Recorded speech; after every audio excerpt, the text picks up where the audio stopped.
All right, we're live. I got that I know that blue shirt guy meme. I got that song stuck in my head. I actually wanted to make an edit to that, but I won't say what exactly it's about until I post that. I have that on the list. Maybe I'll do that this week. Oh, also, I got a couple edits I want to do this week, so let's knock some stuff out. I've always said like when you're not gonna always feel like making content. So when you feel like making content, make sure you make as much of it as possible, so that the days you don't feel like making content, you got some other stuff you already made that you can fall back on. But what is up, everybody? It's me, J Rod, the filmmaker, former film major, frequent fighting gamer from Philadelphia, and today we're going to be watching the Xbox Game Showcase and the Outer Worlds 2 Direct. I'm very excited for this. So earlier this weekend, I reacted to Summer Game Fest, and my overall reaction to Summer Game Fest is it was mid. It wasn't bad. It had some good games, but it wasn't a good showing. Right? Is that what I want to say? It wasn't like I don't want to pretend that it was bad, right?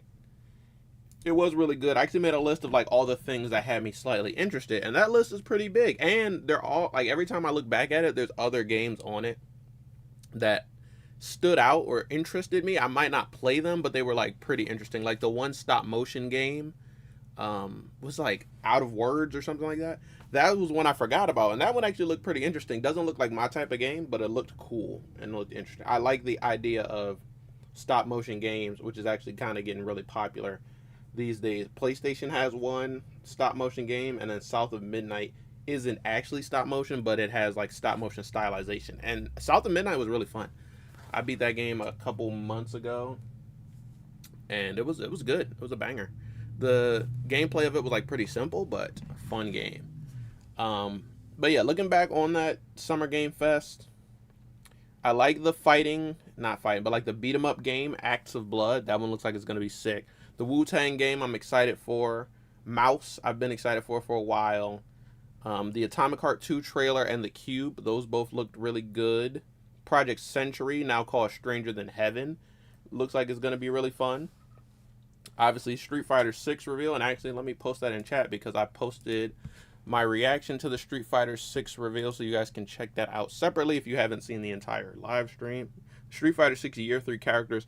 I like the characters. I like the reveal. I'm happy we're getting more characters for Street Fighter 6, but I didn't like the skit that they used to reveal it, so I was torn on that.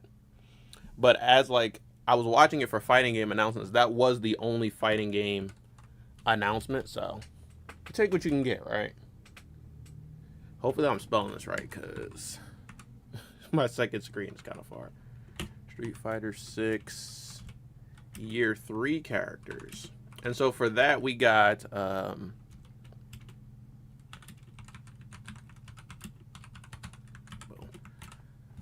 right, boom. We got Alex, who I'm excited for because he's a grappler. I've never played any of these characters before, but I'm excited for them. Sagat looks like he's going to be insane. He's probably going to be the first character to drop. Ingrid, I don't know anything about Ingrid, and what I've seen of the community, they're not a lot of people like her, or they're torn on her. So don't know about Ingrid, but I'm going to be playing all these characters, so it is what it is. And then, who was the other one? Sea Viper. Sea Viper, I mean, her design is just sick. I don't know anything about her either, but I've seen some people excited. I have Street Fighter 5, and I have Ultimate Street Fighter 4, and then I have, like, some older games. I don't have Third Strike, but I have Alpha. I think I have Alpha 2 and Alpha 3. I gotta look. I gotta check the Street Fighter collection to see what we got up in there. And I have some of the Capcom collections too, so I might have more games than I even remember.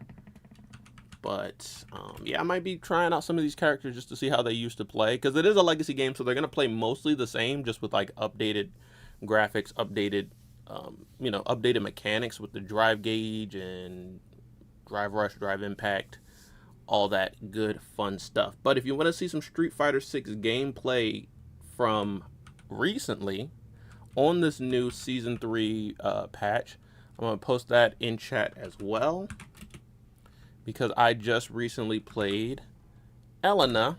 I'm going to call her Elena. I don't know why I keep saying Elena, but someone convinced me that that might be how it's pronounced, and now I'm afraid to say it the way I want to. But Elena, I played her. I went online with her. She's really fun. I love her like animations. She's probably my favorite DLC character overall, and I've liked a lot of the DLC characters. I really like Ed. He was my favorite DLC character. I really like Akuma because he's just so like Akuma is just so solid, easy to use because he's a Shoto, but he has like some sauce on top of that. Um, so Ed, Akuma, and for season 2, I like Terry and Mai, but you know they're kind of generic. They're good, but they're not. They didn't have enough sauce, in my opinion. So I think Elena is my new favorite DLC character out of both packs, and that'll be followed by Ed and then Akuma, I think, or maybe Akuma and Ed. I go back and forth on those two, but yeah, I thought she was really fun. I got a lot of good games with her, and I won. I won almost every set. There was one set that I lost. I didn't include the full set, but I won the first game, so I just included that one. Yeah, I won like, you know, when I go to edit the videos, I usually shoot for like an hour, sometimes an hour and a half to 2 hours. So most of the fights are going to get cut out anyway. But obviously I'm going to choose my best games. I chose all my best games, but there was only one set that I didn't win. And that was the last one, so I'm like, yeah, I'm not going to end the video on a loss. That's kind of anticlimactic, so I just went in with all my wins, all my... no, I think I lost maybe one game or so in the fights that I chose, but I ended up winning that set anyway. Like, it was like, I won the first one, lost the second one, and then won the first of 2. Won some first of 3s, but yeah, she's really sick. I'll start rambling, but Elena is really cool. Other than that, there was also my Marvel Tokon reveal reaction from the PlayStation Showcase. I uploaded that on like Thursday, and that game is going to be insane. I can't wait for more reveals from that. We're definitely not going to get anything from that today because that is a PlayStation and PC exclusive, so it's definitely not going to be on Xbox. But I would like it if Xbox also had something in like the fighting game realm. They don't usually make Xbox exclusive fighting games. I mean, is Killer Instinct? I mean, I know Killer Instinct is on PC. Most of them are on PC, but Killer Instinct might be the only like console exclusive for fighting games. And I get like you don't really want to have exclusive fighting games because you want them to be on as many platforms as possible so you can get as many players as possible. So I would like to see a fighting game announcement, but I don't want an exclusive fighting game. I want it to be on all platforms and then maybe just make it free for people who have Game Pass. That's really what I'm looking forward today, is some more Game Pass reveals. I have Game Pass up until the end of the year, and I will probably renew next year because it's such a good deal. So hoping we get some games that I didn't already know about revealed today. But also there are a lot of games that we do know about that I would like to see release dates for. State of Decay 3, the new Fable. A lot of people are looking for Hollow Knight Silksong, the new Gears of War prequel new game. People are looking for a new Halo reveal. And then there was a rumor about a Splinter Cell, whether it was a remake or a new game, something for Splinter Cell, and we didn't get anything at Summer Game Fest. I don't want to get my hopes up again, but if we did get something for Splinter Cell, I'll say I would be hyped. I'd be really excited for that. But let's get into it, because it started. We're going to get right into it. I don't want to miss too much. What is up, everybody? It's me, J-Rod, the filmmaker, former film major, frequent fighting gamer from Philadelphia. Like I said, I am going to send out the live stream, make sure everyone knows I'm live, and then we're going to get right into it with the Xbox Showcase. Also, to speak on Outerworlds, I had not played the Outerworlds one until very recently. When I saw that they were doing this Outerworlds 2 Direct for the Xbox Showcase, I'm like, oh, that might mean that the first game is on Game Pass. So I looked it up, and it is on Game Pass. So I just hopped right in. I was playing a lot of it yesterday, and it's really fun. It's basically, to me, just Fallout in space. It's Fallout plus space combat. But it's fun. It's really good. I actually like it. I'm really into space games. I like Starfield. I like No Man's Sky. I like Borderlands 3. I don't know if you guys count that as a space game, but whenever like a game gives you an option to be in a spaceship and to like travel in that spaceship from place to place, whether you're flying it yourself or it's just like a fast travel type thing, I just love that mechanic. I love just sitting in the spaceship. I go right up front and look out the window and travel from planet to go to these different locations. It's just really sick. So that's why I really like. I'm digging the Outer Worlds 1 so far. Someone said it's a short game though, so I'm wondering how long it's gonna be, how close I am to the end, or whatever. Also, recently I finished Mafia 2. I'm trying to play all the Mafia games before the Old Country drops, and so I only have Mafia 3 to go. And I finished this third Borderlands 3 DLC, and there's 4 total, so I only got 1 more left to go. But before I get into that final one, I'm gonna do some like the side missions and make sure I'm finishing the whole thing, basically. So yeah, I've been playing games, man. I've been finishing games. I beat Doom the Dark Ages. I beat South of Midnight. I beat Mafia 1 on Game Pass. So I've been crushing Game Pass games, and I want to get my money's worth out of my subscription. So I'm going to keep, every time I finish a Game Pass game, I'm going to pick up another one and play it. But let me send out the stream so that we can get right into it. I can switch over to, wait, do I have the reaction linked? I don't. So let me do this real quick. Boom. And we're about ready to go.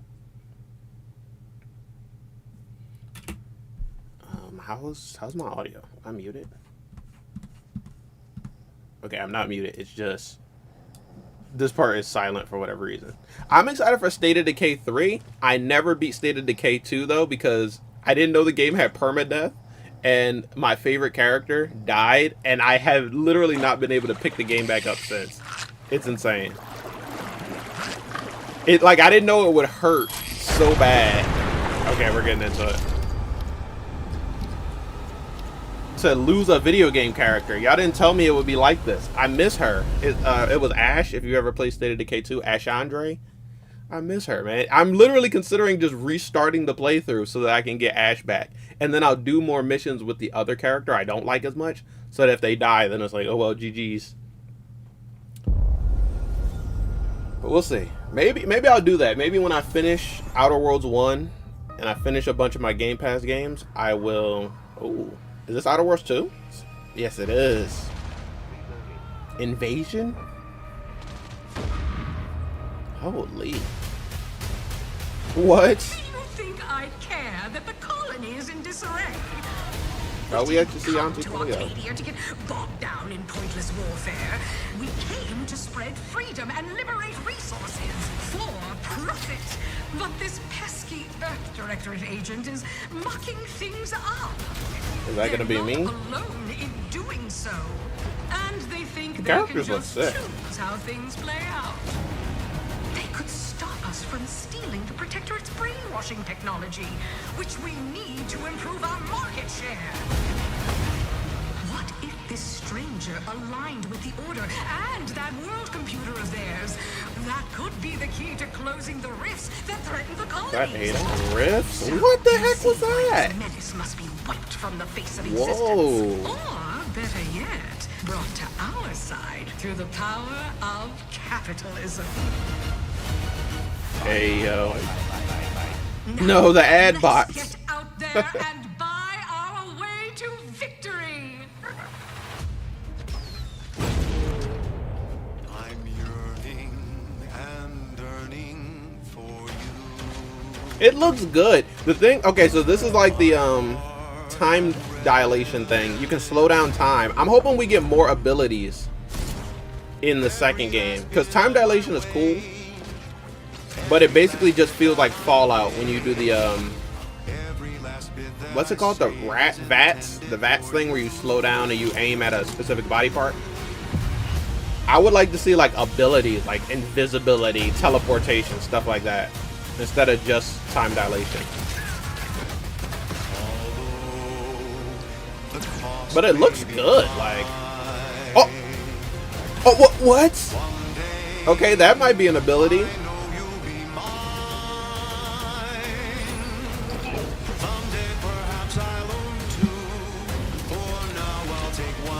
What does that do? Whoa. That's sick. Like, with all the new weapons and stuff, it's giving me like Borderlands vibes. October 29th. Nice. Made for capitalism by capitalism. Cloud. Our impressions and egos Coming to PlayStation 5, so you guys can play it. It's coming to PC. But if you already have Game Pass like I do, day one cop, and October, so that's good. I feel like we're going on a bit of a gap right now from like this month. What's wrong? Doom the Dark Ages dropped, and then October Outerworlds 2 dropped. So I'm wondering what I'll play in between there. I think Tony Hawk 3 and 4 is in between there. Everything. You man's a pro.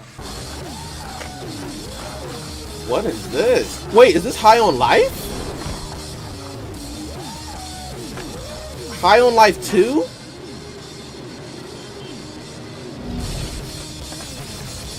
I forgot. High on Life was another game I played on Game Pass. And it was good. Honestly, the first High on Life was good. I never came back for the DLCs or anything.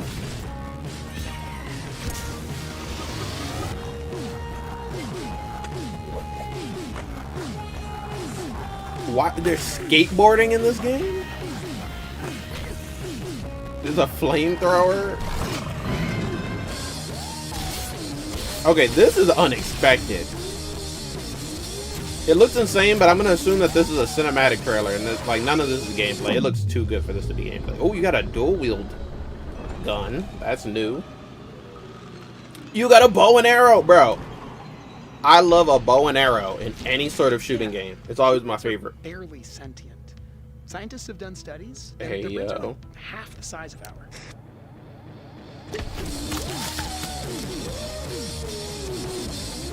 Wow.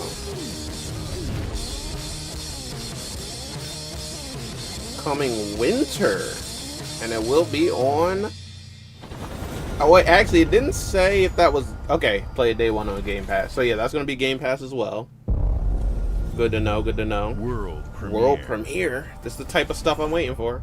Also, I didn't mention I'm only streaming on YouTube today. We did do some TikTok streams, but that won't be this one.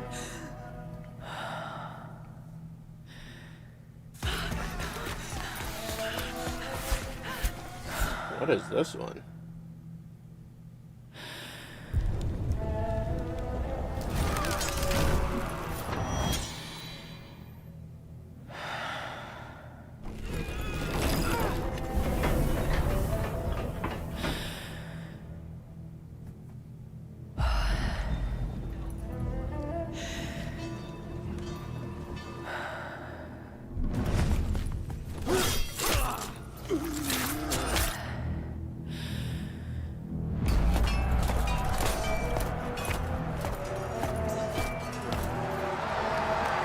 What do y'all think this is? Is this a new franchise, or is this a classic coming back for a new genre?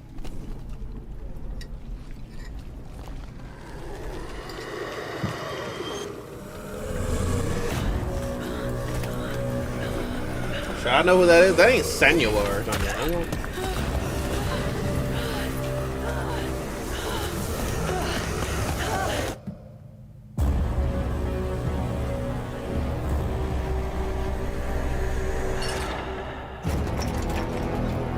Resonance. Oh, it's a Plague Tale game. Okay. Haven't really been into those ever, so. But it was a fine looking trailer though. Cinematic only. I am someone who I'm a film major. I love films. I love story narrative games. So I don't mind a cinematic trailer to get me interested in a game. I get that the gameplay is usually different from the cinematics, but the cinematics get you hyped for it. Like that High on Life 2 cinematic trailer was insane. This is a handheld trailer? Or a controller? Or a backbone? Wait, I thought they scrapped their Xbox handheld. Is this a third-party John? Don't make this a cloud streaming handheld, bro. Oh, it's a ROG team up John. With a Game Pass button straight on it. Hollow Knight. Wait, is this OG Hollow Knight or is this Silksong? Because I know we've been waiting for that. Oh no, that was Silksong? Wait, so there has to be a Silksong announcement in this, right? They're literally playing it on this handheld.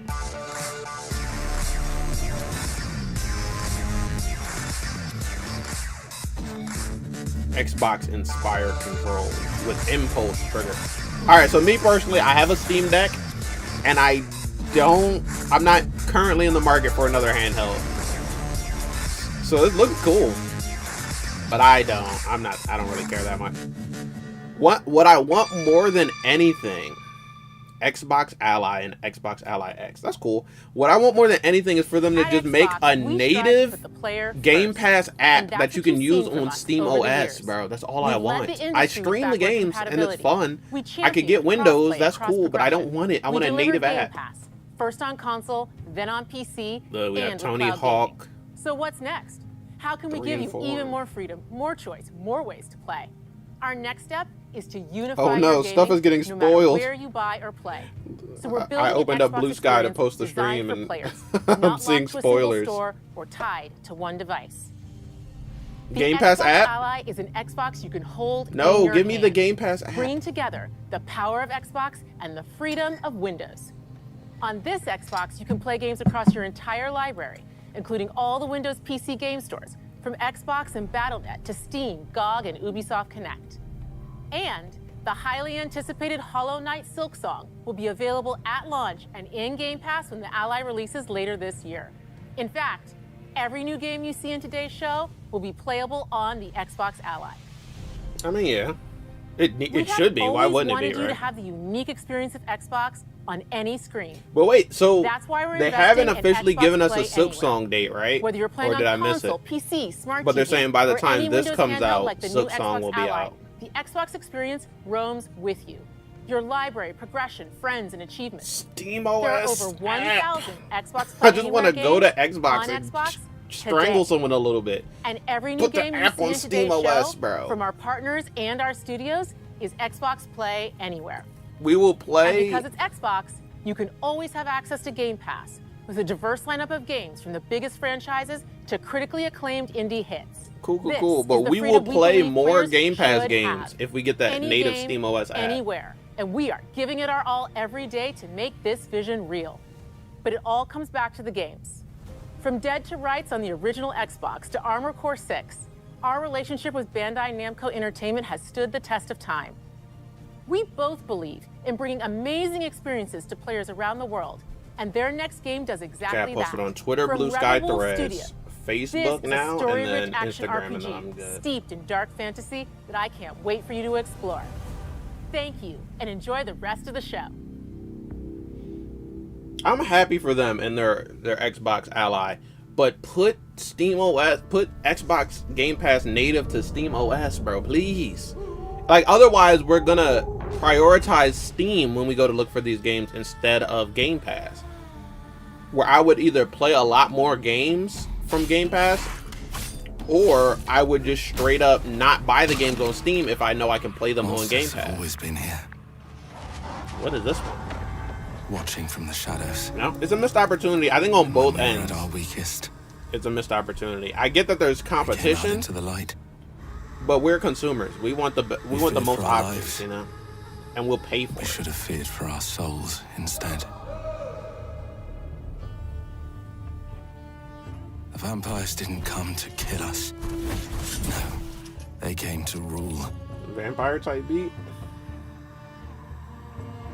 to turn us into mindless, docile cattle. Mindless, Not me, docile though. cattle.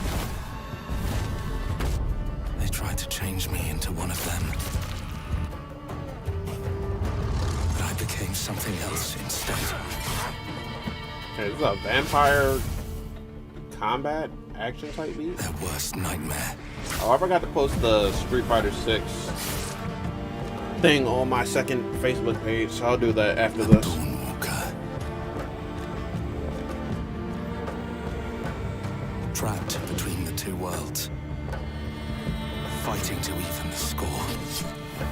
Fighting to understand the evil behind it all. He is out there watching, seeping into you, growing.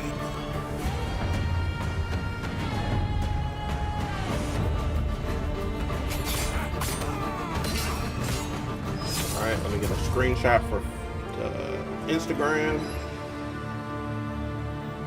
The blood of the Dawn Walker. Looks okay. Not my speed, but.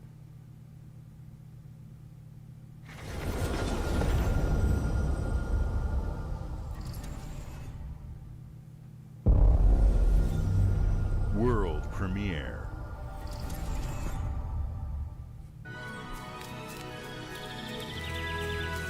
Okay, something cute.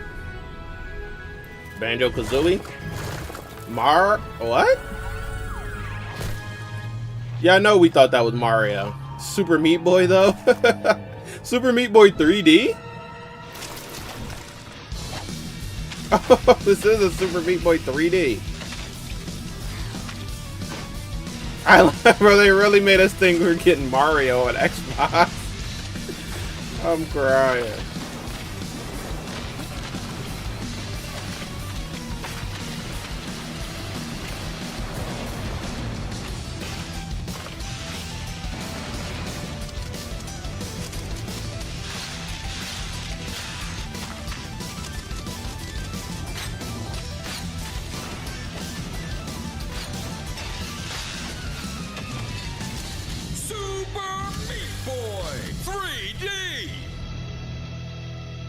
Cool.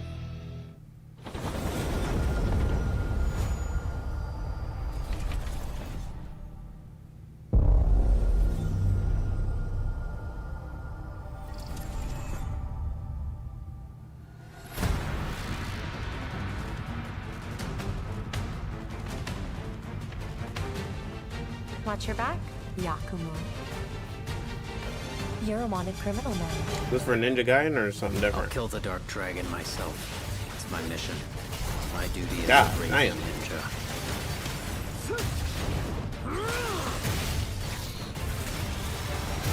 Breaking the Dark Dragon free has its consequences.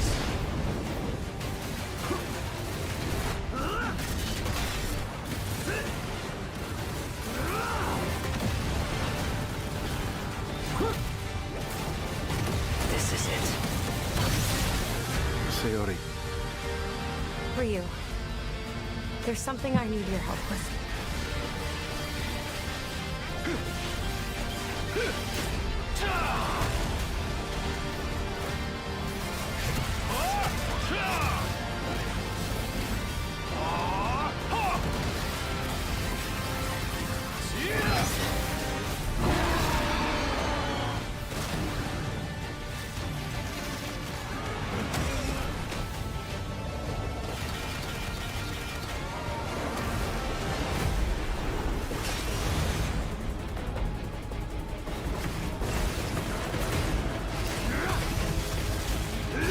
The Dark Dragon is mine. Solid trailer. That one had me locked in, I ain't gonna lie. I honestly, looking at that trailer, I forgot I was streaming for a second. I was completely just enthralled in that one. Damn. So I've never played, I played Ninja Gaiden a long ass time ago, but not recently. Considering getting back into it. Oh, new Jones. Oh, I did. I played Indiana Jones at the beginning of this year too. Beat that game. It's really solid. I'm not gonna lie. Here we go. Oh, are they gonna announce the PlayStation release date? That would be weird to announce here, right? Would it? But it'll probably be at the end, like little blurb. I think that this did have potential to be Game of the Year until Clair Obscur came out. This is where it starts. Ooh, DLC? Ooh, but the DLC is probably not going to be free, Beneath the right? streets of Rome. It wasn't with Starfield, so I don't think it would be with Enter the city of Antioch. Indiana Jones. Find the secret relic. Bring it back to the Holy See. Defend the secret. What I love this game. Giants. I like the puzzles. I like the platforming and all that. I hated the combat. I didn't hate the combat. I just thought it was harder than it ever needed to be. Why did that one Nazi know Kung Fu and was beating my ass with it? I didn't like fighting in first person because my depth of perception was bad. Like, I was seeing about to throw a kick or a punch and I'm like, oh, there's no way that's going to reach me. And that thing would just clock me, bro. absolutely cook me coming September 4th. I did not like combat. I mean, like, basic combat against normal people was fine, but like the boss battles when you had to fight the giants and then you had to fight the dude at the end, I was struggling. I was fighting for my life playing the victim in that RPG, but it was a fun game though.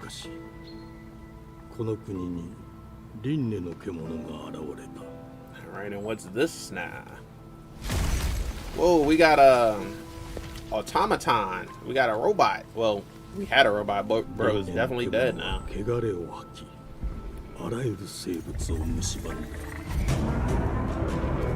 got this sandwich. I don't want it to get like dry and stale by the time I'm done, but it might.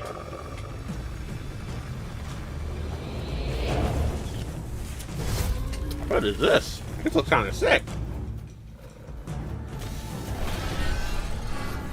Big ass fight. Souls-like type shit.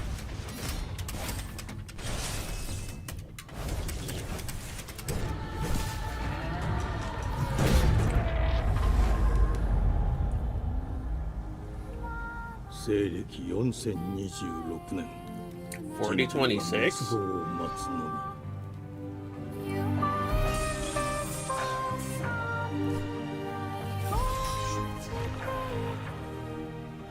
Oh shit. You fighting a tree. Beast of Reincarnation. That look kind of clean. That look kind of clean. I am not really good at Souls likes. I need Souls light, right? I need like the same ideas but make it easier. I like God of War. I like Star Wars Jedi Survivor. But if it's too much like Souls, I'm gonna get cooked. And so I usually stay away from those games. I was supposed to try Lies of P. I'm still, to this day, supposed to try Lies of P, and I never picked it up. The glittering streets of Avalon sure do shine. Avalon. Because they sweep their filth down to us.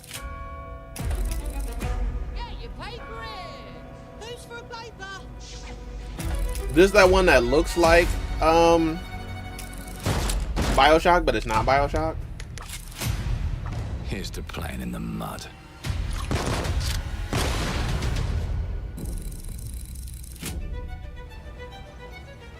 Life here ain't for the soft-hearted.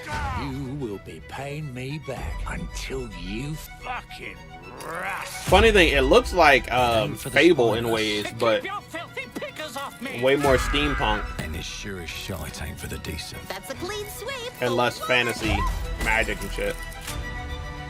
The knob? There has been a crime! Justice itself has been affronted! I have been burgled! Lord Griswick. Bertold! Yes, I got that part. There you go. Do you know anyone who might wish you ill?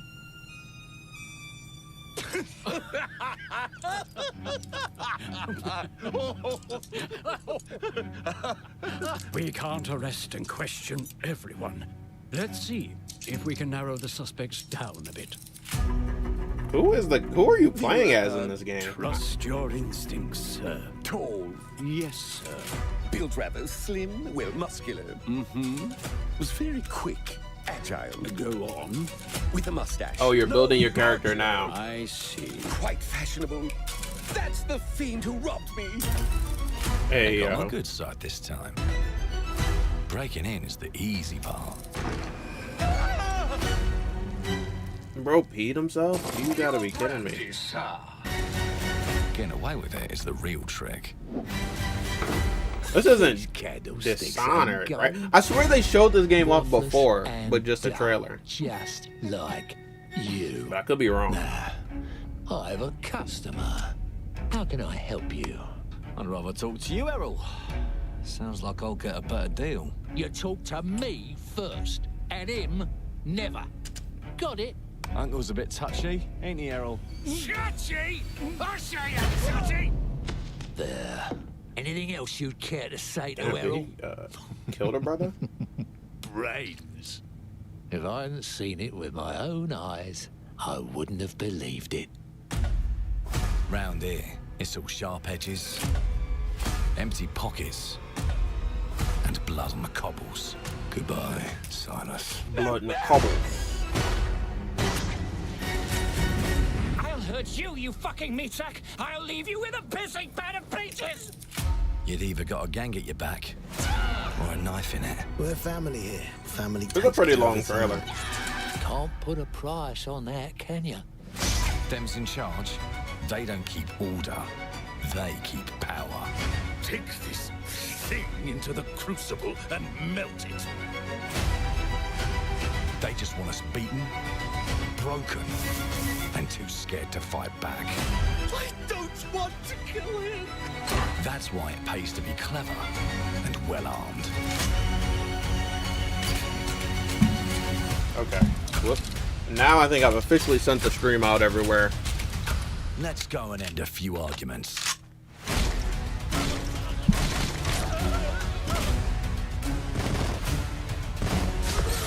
Don't get cocky. They've got a weapon far worse. Time. And if they can rewrite history, they can rewrite us. But look who just found Mummy's keys. Now I can fiddle with time.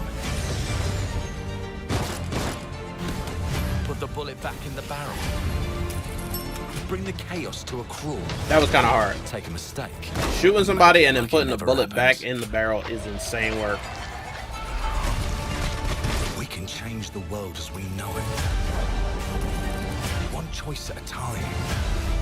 And I can even go back and change the past to change the future. And let me tell ya, the hunters don't like it when the rabbits got the gun.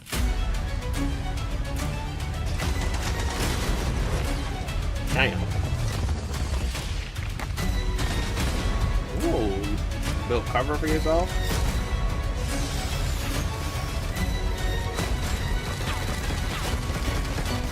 That was hard. Oh, okay. Cindy, that is a skeleton. This is bones. Clockwork Revolution. They did show this before. Now let me Coming in alone due and time. piss off. Hey, that was such like that was a good trailer, but that was such a long, like in-depth trailer for it to not even have a release date. Our still. creative teams are dedicated to bringing players Matt award-winning, Booty? record-breaking, critically acclaimed Hey, games. yo, Call they of got Duty, Matt Black Booty Ops in 6 this. from Activision, Doom: The Dark Ages from Bethesda, Diablo Folks, 4: Vessel of Hatred. did y'all from know Blizzard, Matt Booty was gonna and be Avowed here? from Xbox Game Studios? All of our I teams forgot about across Avowed. Xbox first party are shipping their most played games ever, and they're also delivering more content than ever before. From original single-player experiences to vast online worlds, our teams are empowered to build the games they've always dreamed of. We want our players to have the choice and flexibility of where and how they play the games our teams make. So of course, Is our that yeah? I games think will be that's it for the available day one game in showcase Game part, Pass, and now they're gonna go into every the new Outer game Worlds we part. make for both Xbox consoles and PC will be Xbox Play Anywhere. On behalf of our creative teams, thank you. These experiences don't stop when you put down Trying the to remember, what does controller. Play As you've Anywhere seen even in recent mean years, now? More and more Does it of mean our they'll all be characters, cloud stories, and streamable? worlds are expanding to brand new audiences through TV and film. A Minecraft movie and the Fallout TV series broke records. Bro, if and they brought show millions something of for players Fallout Season into the 2, game. that would actually be We hype. have more projects in the works as gaming continues to influence film and television like never before. When it comes to growing new franchises, Obsidian is having a year like no other. From launching a blockbuster new game like Avowed to the upcoming release of the Outer Worlds 2 this October. Obsidian is always So delivering. what is it? great I think games, I'll be able to and finish they the have first a game by third game October for launching sure. this year. You'll get Third to go game? deeper on it in our direct, but until then, let's take a look. They got something else. What else? What else? I really like the premieres. Like I like seeing new stuff. Whether I'll play it or not, I just like the idea that you got something to live for, man. More games are coming. You can't run from me, you foul beast. He-Man type beat.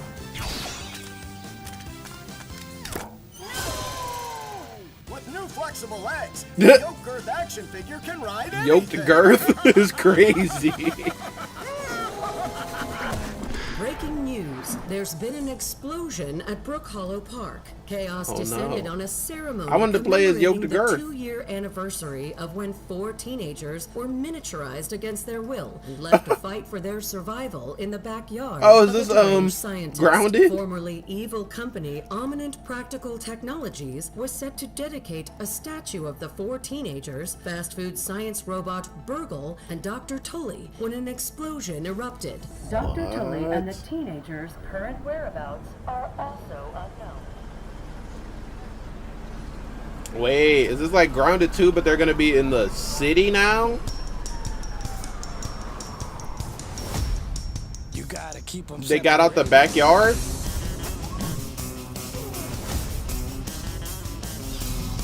No, I think they're still in the backyard.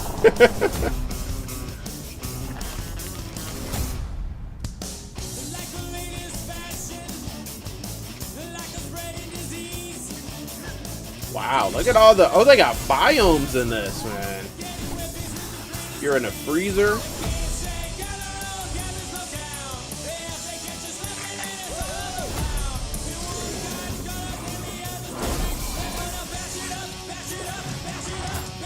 Okay.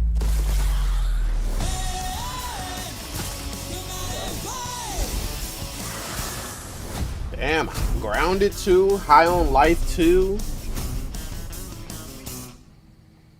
Coming July to game preview. Oh, interesting. I mean, game preview, we're going to play it before day one, to be honest. The predecessor, ND3500, reached. So far, we haven't gotten any of the, like, expected games. We've gotten a lot of new, unexpected games.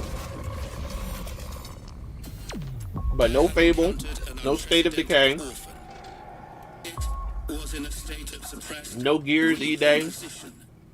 The behavior pattern of the orphans populating the area is highly... I like that. I like getting stuff we weren't expecting, you know? Filling out the Game Pass roster for the, like, into 2026.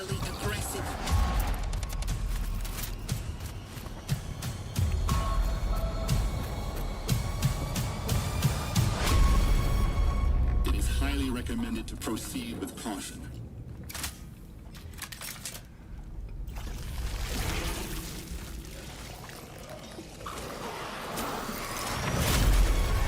What the hell is that? They seem to act more consistently, in coordination. Destroying the nest is now a priority. I don't know why people like horror shooters. Like, I like a game where your enemy is consistent enough where it's like you can kill him with one headshot or a couple body shots. I don't need something where the head is on its ass and like it absorbs 3 shots and then you gotta like I don't need all of that. That's stressing me out. I didn't even like The Division, and you fought normal ass dudes in The Division, but when the game first starts, it takes like entire magazines to kill a guy who's just wearing a hoodie. Like, what is the hoodie made out of?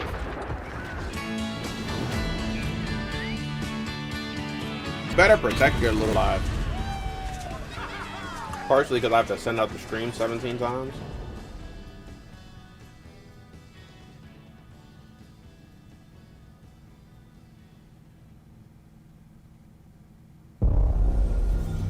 That was cute. Nothing crazy. I like that they're still going though. I thought they were gonna be wrapping up. When they bought out Matt Booty. I thought we were getting to it. Hold up. Something spacey. Yeah, no, I love me some space. Thomas, the ship's breaking apart. There's no time. Evacuate now. Thomas, come in. Ariane. Damn, girl. You sacrificed everything for a new world. You got cooked. To save mankind. And I'll always love you for that. Don't nod.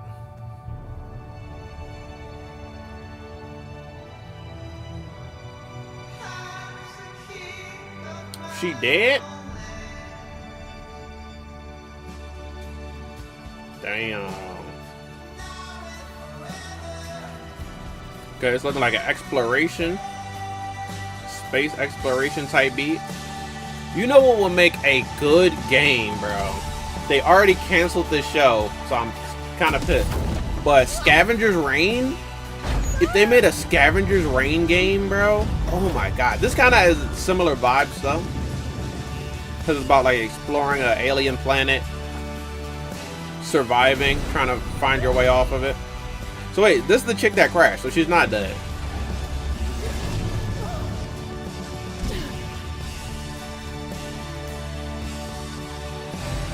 She just bung out crazy in that shit. Thomas, wherever you are, I'll find you.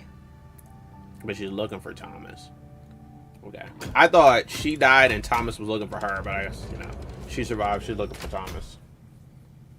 Is that Thomas? Oh, shit. Thomas is fucking cooked. R.I.P. my boy. Anything that makes that noise, you're dead.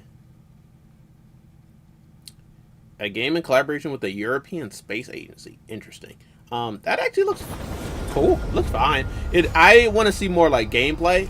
I like the exploration aspects. Is there any sort of combat aspects to it? Is there any sort of like resource gathering elements to it? And what is the goal? I know this must be a shock. I think it would be cool if you could like base build and you could like fish for resources. Much like the caretaker. And maybe a little light combat, you know? You'll see. Let me welcome you to the Grand, a hotel famous across the land. Every room used to be in such high demand. Your wish I'll command here at the Grand. Why? Hello there. It looks like you're about to do some renovations. Would you like some help with that? I'm like, why you give you a blick? It's a renovation gun? So, my father was renovating the hotel when he disappeared? Not just the hotel. He was helping the entire village. You Well, had he- power tools. You know, you could pick up where he left off. He did a bad job, He seemed or- like a good man, like he was. I'm in. They don't suspect a thing. What is this game? I thought we were going for like hotel renovation sim. Now there's puzzles. There's music. You keep looking into things, and things are gonna There's start. whatever the hell that is. Don't make the same mistake your father made. In this place, the only one you can really trust is me. I know that ain't the cat talking. The people sing, the cat talks. The cop tap dances.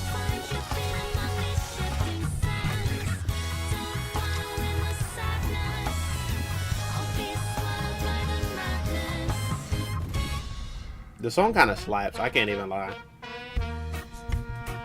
There are no ghosts in at the Grand. Interesting. It looks cute. Don't think it's my type of joint, but Grandpa was sing. He started singing that shit. I ain't even gonna lie. Grandpa started. He came in with that jaw like, I feel you, Grandpa. I feel as you. many gods in the world as there are stars in the heavens. They still And firing when we off. need their help, they send us a hero. This looks like it's about to be a Defender of my homeland. top-down RTS type beat. Be my daughter. No. Yes? She unlocked the heavenly Maybe? sphere. But is she worthy? Okay. Kinda, you know. Hey, yo.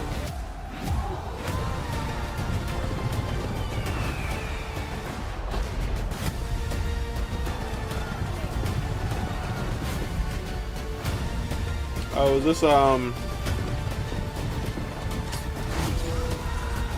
honestly, I don't remember all of these, big RTS franchises. Age of Mythology. I wasn't even gonna say that. I thought it was something else. The heavenly spear is mine. I guess that makes sense, though. Well, how they started.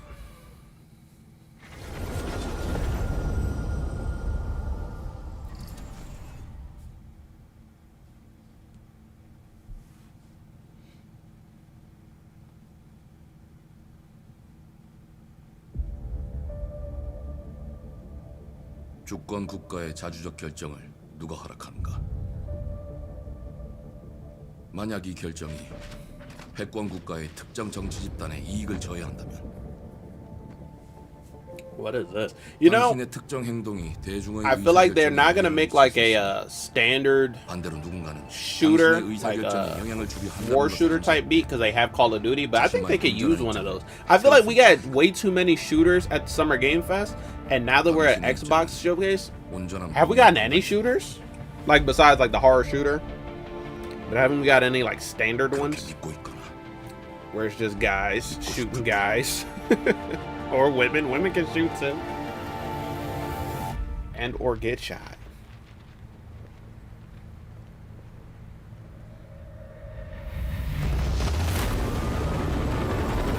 Maybe that's what this is. Straight up military shooter type beat. Oh my gosh, my napkin is sticking to my teeth.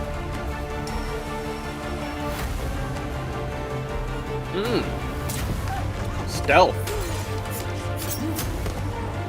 Whoa, actually, this gameplay looks kind of good. I'm trying to figure out what's the correlation between like the militia scenes and then the girl with the skirt scenes. Like, how are they related? Okay, she got a stun gun.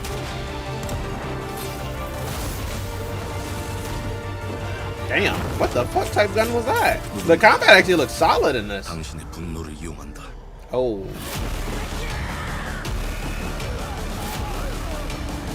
I thought this was gonna be down to earth normal people, and then they start doing some crazy shit.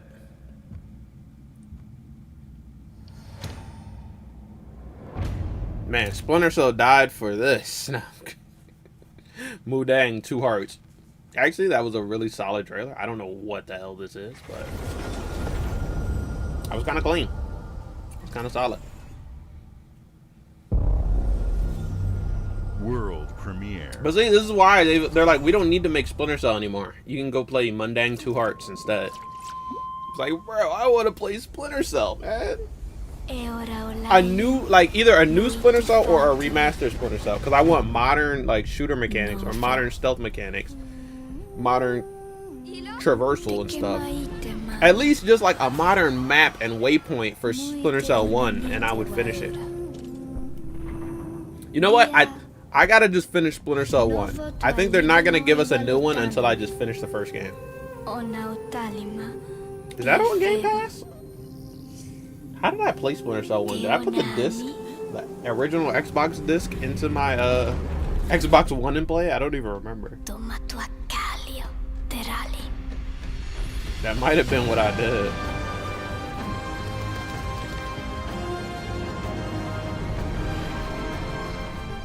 I gotta, so like I'm on Series S right now, but I gotta plug in my 1S because I want to do something for Injustice, and I think the only way for me to play Injustice 1 is to put the disc into the 1S, because Series S doesn't even have a disc drive.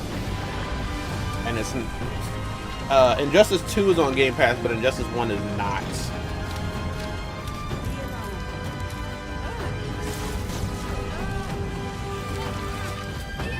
So maybe I should plug the 1S back up, play some disc games, and see what it's hitting for. Finish Splinter Cell, play through. I think I'm gonna play through Injustice 1 and 2 story, and then make a video predicting what I want to see for Injustice 3 story. Because I already did a roster wish list, but I want to do it like a story wish list.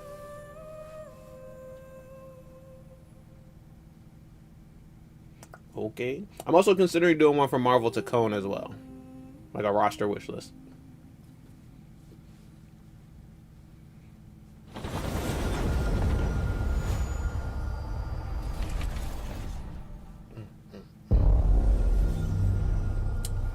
All right, they have honestly maybe more reveals than they needed. I'm gonna be honest, because I've been like falling out.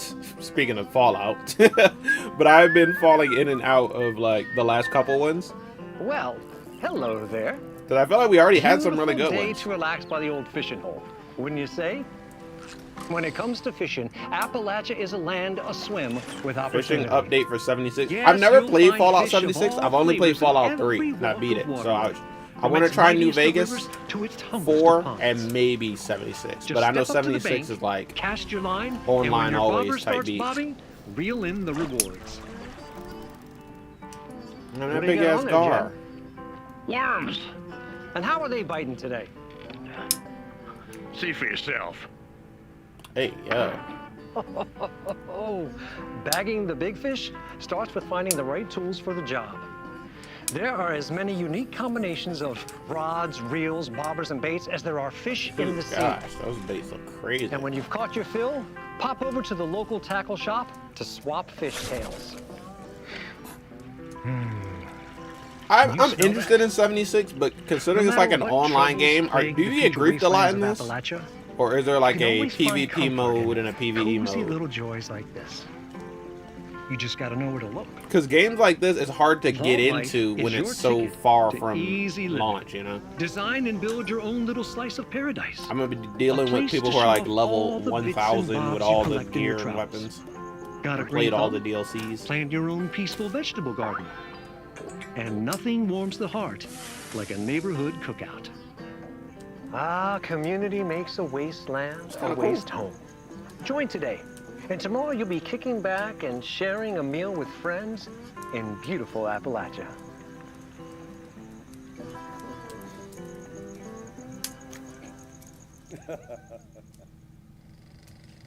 Gone fishing. But like fission. That's kind of funny. This is what I'm saying. If they would have given us a Fallout Season 2 trailer here, it would hit. It would hit so good. Is that Jinwoo?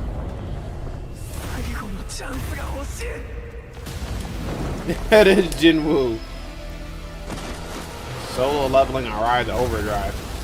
What type of game is this? Because solo leveling could work so well as a game, because it's basically already a game, but... Oh, okay. It's like action RPG. Because the only other game I think they have is a mobile junk.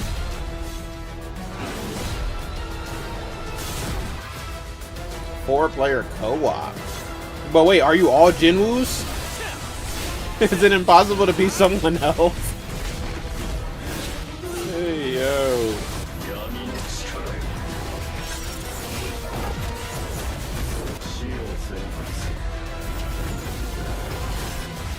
Also, it's named Arise after the second season, so can I summon... Oh wait, I think he did summon some shadow people there. Arise. Yes. Yes, the summons. I need that. Well, they didn't show any gameplay of the summons, though. Actually, it looked kind of good. That looks pretty fun.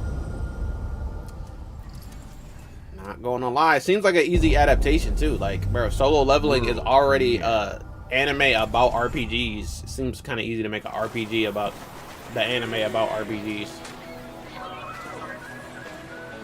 What's this one? If it pulls out a gun, okay, I thought this was Power World, but I guess not. Oh wait, maybe it is?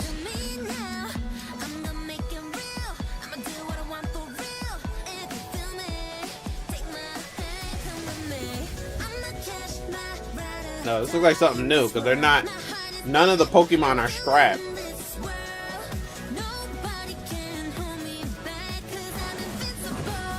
Oh, but you can... You didn't have to dap him like that. That was inappropriate. You can turn into the critters, though.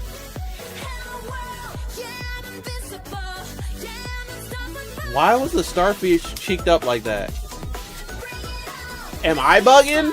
Or are they bugging? Why was the starfish cheeked up?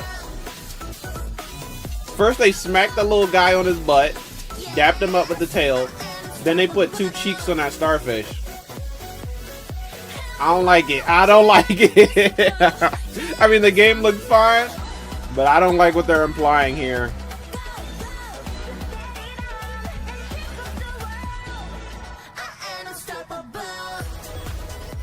They're implying that this is a game for sinister people who have ulterior motives for these little guys. No, sirree. Nope. Hey, what's up, everyone? It's Tony Hawk. Tony! I just want to say thanks to everyone for all the love and support we've seen since we announced Tony Hawk's Pro Skater 3 and 4 3 and months 4. ago. Bro, These I was games so have changed dumb. my life. But more than that, I've seen them help spread a love and appreciation for... Damn, Tony look kind of old. But when they were going to announce the game, they had like this little, like a little live stream. They're like, oh, the announcement is coming on March 4th. I thought we were going to get Tony Hawk Underground 1 and 2 remastered. So I'm like, oh, it's going to be Tony Hawk Underground 1 and 2 remastered. It wasn't until they announced that it was Tony Hawk 3 and 4 that I realized March 4th is 3-4. So obviously it was going to be Pro Skater 3 and 4 on 3-4. All over the world, and that means. But I everything still to want you, Underground. team. I still want Underground 1 and 2 Can't wait for you all to remastered. experience the game. Those are my It's been favorite. Rebuilt with so much care and attention to detail, with some brand new parks, new music, new skaters. I don't know if I played and 3 more. and 4. You can I enjoy played it 1 all and with 2, your and I friends played with up to Underground 1 and 8 2. players in multiplayer. But Tony Hawk's 3 Pro and Skater 3 and 4, 4 this might be my officially first drops time July playing 11th, it. and we have a lot more surprises to come. Check out the launch trailer now. July 11th, coming to Game Pass. I will be playing that thing. I can't wait. Like when they remastered 1 and 2, bro, we just felt so back. Like when you play these games, it just unlocks a feeling that I just hadn't felt in so long. So yeah, I'm excited to be back. Ooh, Haunted House Arcade.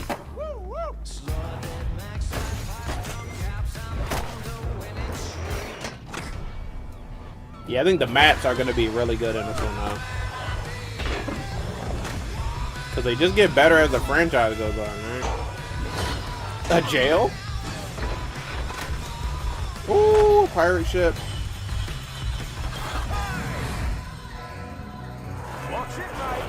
Oh. Bam. Look at Bam, bro. Our goats are old. Bam and Tony are old. Oh, Hollywood Lot studio type beat. Rise? Michelangelo? That's fucking sick. Hey, yo.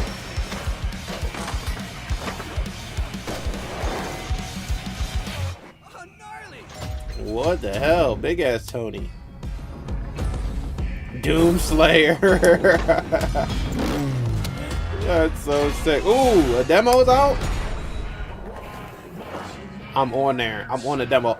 Hopefully the demo's on Steam, because I'll be playing the game on Xbox and streaming it, but I wanna actually try it out on Steam, on my Steam Deck. World premiere. Okay, so that was one of the expected games that we finally got like a new trailer for. And it was cool because even though we knew this game was coming, now we got an announcement of a demo. What's this? They are, bro, they're going an hour. And we're still getting stuff, Spiritfarer. I thought maybe we would get like 30 minutes to 45 minutes of new stuff, and then they're going to go into the Outerworlds Direct, but they're still firing it off with new stuff, man. I like it.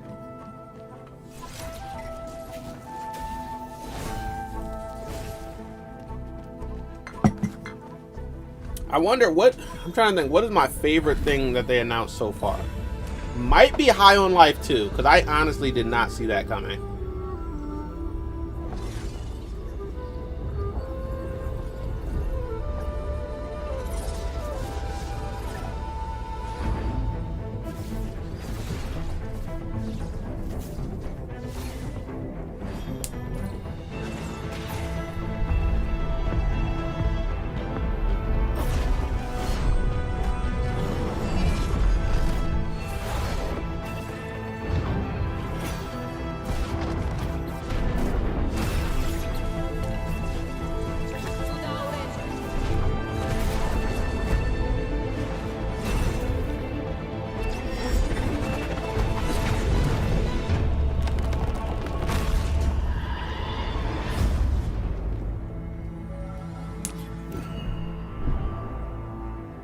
Fate, and that was cool.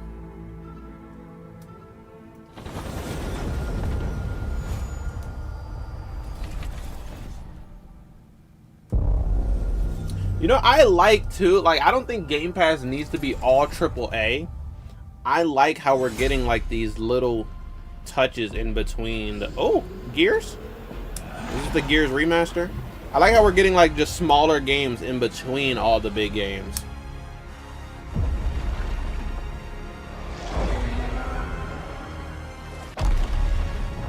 Ooh. You know, after I'm done the Mafia games, I might try to go through the Gears games. There's actually a lot of franchises I want to play. Gears, I still got to play more Fallout games than just the third one. And Mass Effect. I've never played Mass Effect. I'm actually really interested in that. Cross-platform. Is it coming to PlayStation? You can still find your way back home, Phoenix? Cross progression, bro. A lot of developers sleep on cross progression. Wait, I feel like I played the demo of this one because I remember that scene. Damn. Wait, did I play the first Gears? Because like a lot of this seems familiar. I either play like a demo, or maybe it was on like Games with Gold or Game Pass or something earlier, and I was playing it but never finished it.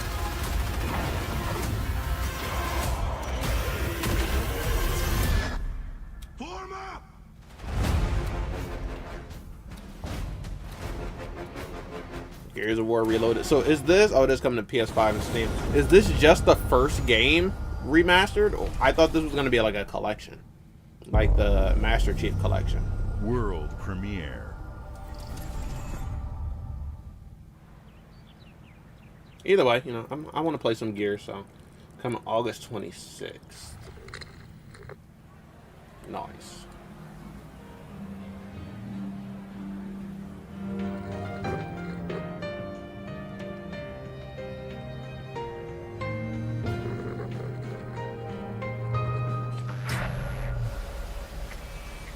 Man, why is the music hitting up?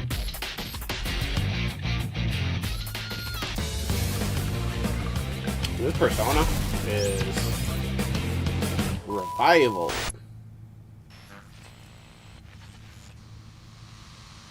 That music was slapping. Not gonna lie.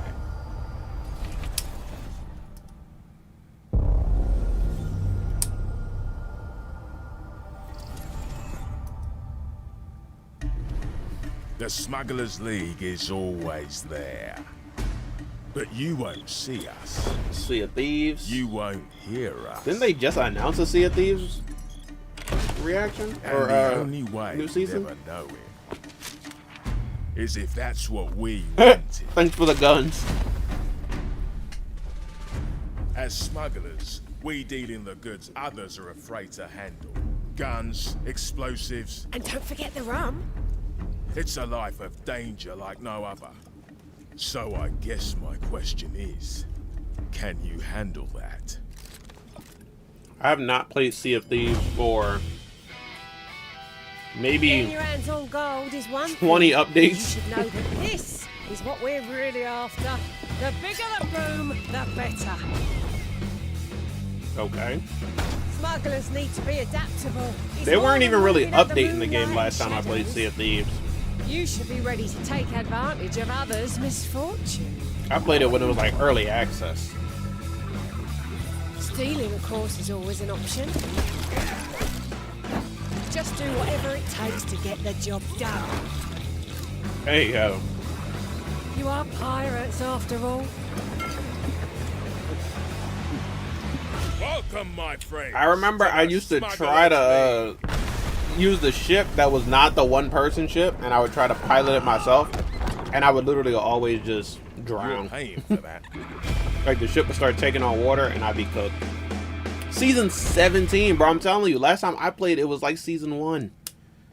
So I don't even know what to expect. 17 seasons later, it's gonna be a different game. World premiere.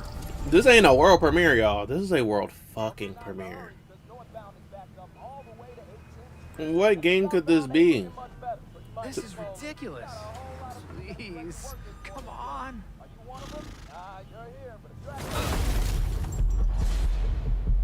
Was that Invincible?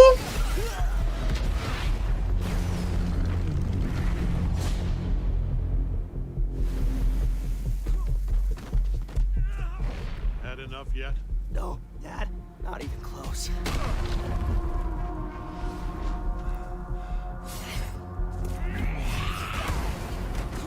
What the hell?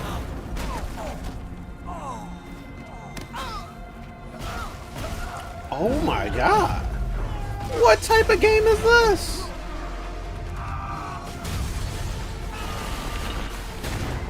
This is what they did with that Mortal Kombat 1 guest character money. I would love that. Like, you'll see a character come out as a guest character in a game, Understand why I had to do that. and then like a year or two later they have their own game because, you know, that licensing deal paid off. Oh, let's go, Eve. Propose a third option. Rex. What type of game is this? Is this like, I know this is not a team fighter. There's no way this is going to be a 2D team fighter with invincible characters. This has to be like I trusted you. It's a fighting game. What? They're making an invincible fighting game. Oh shit! Bulletproof.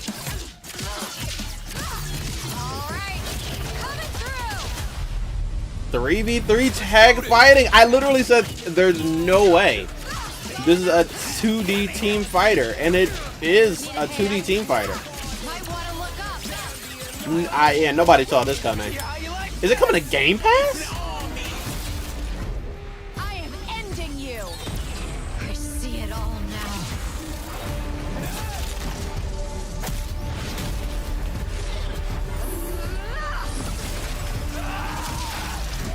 It's brutal. Invincible versus. It's coming to everything, but it's gonna be on Game Pass. What? Y'all, I can't. What? What? Bro, at the beginning of this, I was literally talking about how I don't think we're gonna get any fighting game reveals. That was not on any. That wasn't on anyone's bingo card.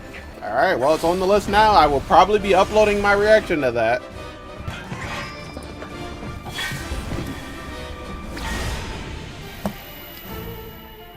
Somebody tell me if you had that on your bingo card, because I don't think anybody was looking for that. They didn't show any Rexplode gameplay, did they?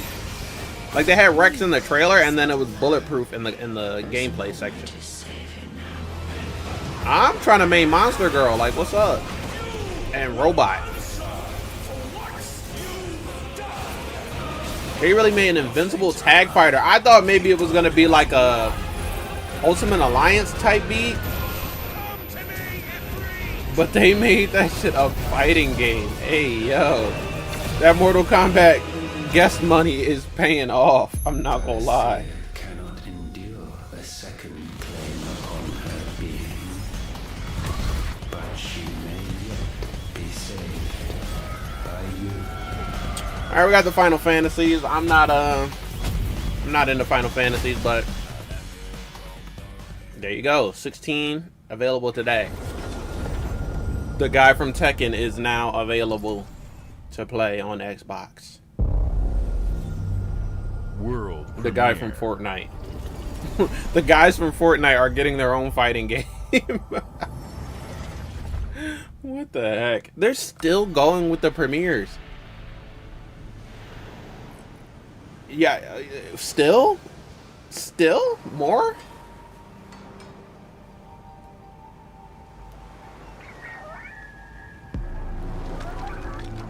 What the hell is this?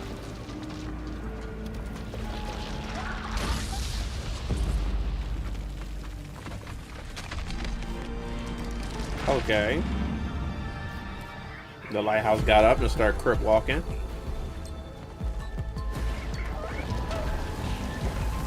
Is this a physics platformer where he plays a lighthouse? Well, that was cute, buddy. Thanks. You know, I've always wanted to play as a lighthouse. Okay, that's not the truth, but whether I wanted to or not, I'm going to be getting it soon. Oh, my neck pillow, Joan, isn't attached to the chair anymore for whatever reason.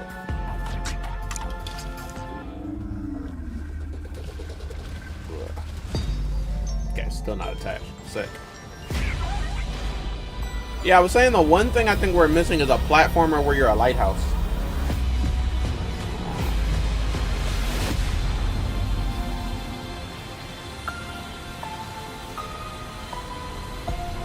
Keeper.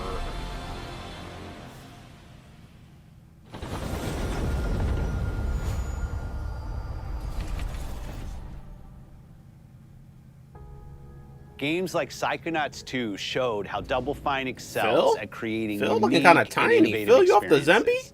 And Keeper is no exception. Looking ahead, next year marks 25 years of Xbox. Is Phil it's a off the big Zemby? milestone for the platform and franchises that you helped build and make popular. We couldn't have done this without everyone who's been with us on this journey. As we think about bringing a new generation of players to these iconic franchises, I'm excited to share that players will get I'm not gonna lie. celebrate 25 Not like I was excited years of for Xbox everything, with a new but Fable, there was the next way Forza, more Gears of stuff War here than I EA, thought, right? and the return of a classic that's been with us since the beginning. Today, Halo? You've seen an incredible range of games from He didn't creators say it. He said the across return the of a globe. classic. Creators like In Exile. Are you reaching gonna for show new us what you're heights talking with about? Clockwork Revolution. People are looking for Firefly, Halo, but making honestly, Team I Meat's want modern classic Splinter platformer Cell. into 3D. Yeah, Super Meat Square Boy Enix, 3D was bringing unexpected. More of the critically acclaimed High Final on Life Fantasy 2 was franchise unexpected. to our players. Invincible And Team Versus was Ninja, very returning unexpected. to the beloved series they debuted on Xbox. You've also seen the next And then, Xbox yeah. hardware release, our Xbox Ally handheld, Xbox Ally. which lets you bring your Xbox experience and your library with you anywhere. I hope you enjoyed the breadth and depth of the games, updates, and experiences that are coming to Xbox from our partners and our own creative teams. I just want We're that seeing Steam more OS players native on app, our bro. They just did it platform for and in our games than ever. Thanks to all of you. What's that app? We're proud of the creativity that Obsidian GeForce is Now just delivering made a this native year. app for Immediately Steam after OS. Showcase, our direct When are we gonna get that for? where you'll go for inside Xbox? the studio for an extended look at the Outerworlds 2 and Grounded 2. Thanks Oh, for they're gonna joining show us Grounded today. 2 as well. But before we get into the direct, we have a final world premiere. One more. Enjoy. It's got to be a banger. Halo? Is it Halo? It's got to be a banger. If they did all of that, then wrapped up and said one more, this has to be a banger. Is it going to be upload my reaction worthy? Welcome to the Guild. We have been expecting you. Please, follow me. Who is Buddy? You already know us as a global tech leader. Our software, our systems, combined with our skilled team, is designed to save lives. Absolutely no way it's like Titanfall or something. Your years of service have shown you the importance of our work. Years Here, of service? you'll witness the global scope of that mission. They got bro. Let me introduce you to our esteemed visionary. Peter Petrelli. I gotta remember his real name. For too long, we have been bound. What game by is outdated this? systems, Detroit? accepting limitations instead of redefining them. The Guild is safeguarding tomorrow, now. We are pioneering the future of protection worldwide. Our advancements are designed to elevate everyday life, reshaping the future of technology on a global scale.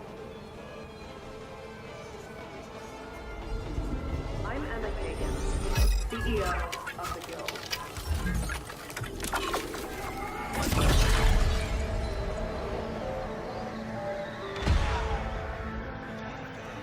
I'm very confused.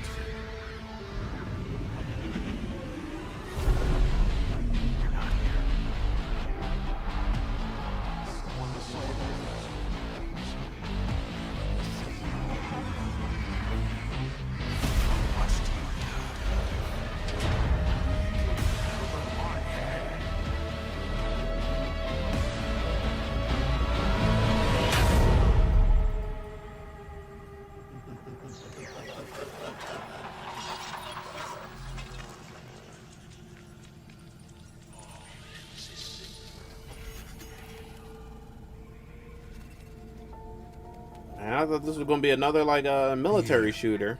Is a powerful thing. David Mason. Menendez.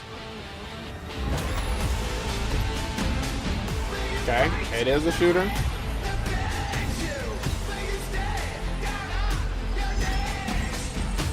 That's Call of Duty? What about that was Call of Duty?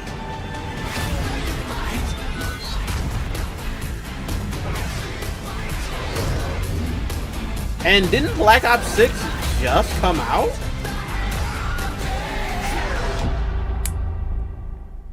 They kind of smutting this John. That was a sick trailer. But like, are we... What? Is any of that gonna come into the game? I'm confused as hell, bro. Is this gonna be like a psychological thriller Call of Duty? With reality bending aspects? And then it's like, alright, let's move on. No! Explain that! What was that? What was that?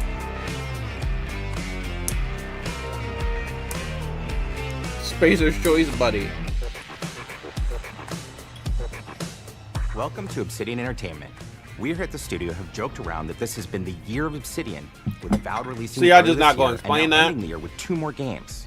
And what better way to cap this incredible year for us than by doing what our studio does best. Cool. Cool. That's all right. Come in. You can get out of here, Fergus. Thank you so much. No, you're doing great. Hey, yo. The sequel is Ben the Schwartz? lifeblood of every great franchise. Think about it. The original creates the world and builds fandom, but the sequel, that's what makes it worth remembering. No Damn, sequel, my phone is about to no hoverboard. die. No Hold sequel, up. no dual SMGs. No sequel, no raccoon tail. No sequel, no Zoom Dual 2. SMGs, Which that's doesn't really exist, but I Halo. wish it had. There was a Zoom 2. There was a Zoom 2. Zoom? They had a sequels here at Obsidian, and I The have Zoom? sequelized everything. Blockbuster movies to AAA video games to my first marriage. So trust me. Hey, yo, I know what I'm please doing. chill. Come along on this journey. Is he in this game or is he just here for the presentation? Like pillows getting on my nerves. Let All the right. killing commence.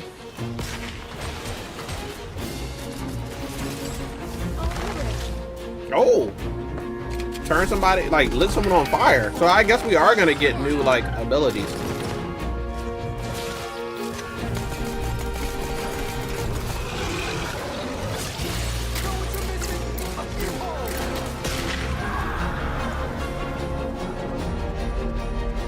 The Outerworlds 2 is a sequel to The Outerworlds 1. It's a Makes sense, continuation yeah. of the themes of robber barons in space and how people are controlled by the stories they're told by the people who have power over them. This time we're able to go a lot deeper because we have more time and money, which is a great thing, and we're able to make it a much more true. Oh yeah, so Obsidian look down in the reactive RPG than we corner were on the first right. time Oh, around. it's behind my head, damn it. Oh, hold on, I'll just turn my webcam off for a second. So we're going deeper and more complex. So with down in the everything for corner, sequel. there's like a little Deeper wheel. story, lore, One of RPG them is the interactions, time reactivity, dilation, but all there's the things 2 we've other been known for as slots. a company. It's really a complete So I guess you are realization gonna of get everything more people want abilities from an this Obsidian time. game. Surprisingly, this is the first time in over 25 years that I've had the chance to do a full sequel. Yeah, time for a world dilation that is I helped back, co-create. but It's really just a you also have fantastic some sort of, opportunity like, to explore and expand the universe in interesting ways, offensive ability, and, to go even and then a further with the third themes slot, of how so who people are knows what that'll affected by be. living in a dystopian corporate reality. You can shoot your way through it, you can talk your way through it, you can sneak your way through it. And so no matter what kind of playstyle that you like, this is just an awesome franchise and an awesome game to jump into. I think for the first one, I'm shooting my way through it, but I do want to sneak through it a little bit more. It has all the elements of a great Obsidian RPG. Interesting characters, deep worlds, important choices. In the Outerworlds 2, not only did we want to double down on those elements, but we wanted to give players even more of it. We've also put a lot of investment into skills and traits that impact things like combat, conversations, and areas that we call RPG interactions, which are the part of the world where players can use their specific skills, perks, and backgrounds to solve problems in unique ways in our new, bigger worlds. So if you're strong, you force the door open. Deep RPG if you're an experience, and engineer, building out that RPG crunchiness for our players was at the forefront of what we set out to create. We prioritize those deeper RPG options with different character builds and combos so players can express their role-playing power fantasies. We also have different equipment options for different playstyles and different companions with different abilities. That's sick. Yeah, when the second game comes out, I think I want to play more stealth. Oh, they showed another ability though. I wish the abilities weren't right behind my off as the webcam. Stranger, which was basically a blank slate to build on top of with various attribute points that would begin to define your personal experience in the game. You can make any kind of character you want, but we've given you a role. That role is an Earth Directorate agent. You can think of them as kind of like space cowboys or space sky marshals. They're the good guys that go into places and kind of fix everything that's wrong. Well, that is bro shooting out that gun. But we don't tell you why you joined the Earth Directorate. There could have been a lot of different reasons, right? It could have been because you're an actual lawbringer and you want to go in there and spread law throughout the galaxy. Renegade. It could be that you're a roustabout and you just had nothing better to do. After you pick your background, one of the really important choices you have next is choosing your traits. While we had attributes in the first Outer Worlds, we've leaned into traits for the Outer Worlds 2, which are these big changes to your character depending on which ones you pick. So it could be something like Brilliant, where you can tag extra skills and you start getting extra skill points. And that's obviously really great if that's how you want to build your character. You can also go and do something like Lucky, where you get extra critical chance, and you also get a lot of really cool options throughout the game as well. Of course, we brought back Dumb, so players love the Dumb option. Tell me, do you believe in signs? That's the dumb option. You mean like the ones that say trespassing, no entry? Quite what I meant, but I like your contempt for boundaries. Hey, yo. I could put your adventurous spirit to good use. Dumb trait makes it more fun, I guess. Fun conversation options in the game, but we took that even further. And again, there's lots of elements in the game where you can be dumb and use that for something. Could be something as simple as banging on a machine to get it to work. After you've invested in some of your traits, your next choices are going to be choosing your skills. The skills themselves basically allow you to build on your playstyle and what your character is doing in the game. That will be everything from playing stealthily to speccing for an explosive specialty. Oh, that's Batman explosive gel. Throughout your entire journey, your character continues to change with the different choices you make.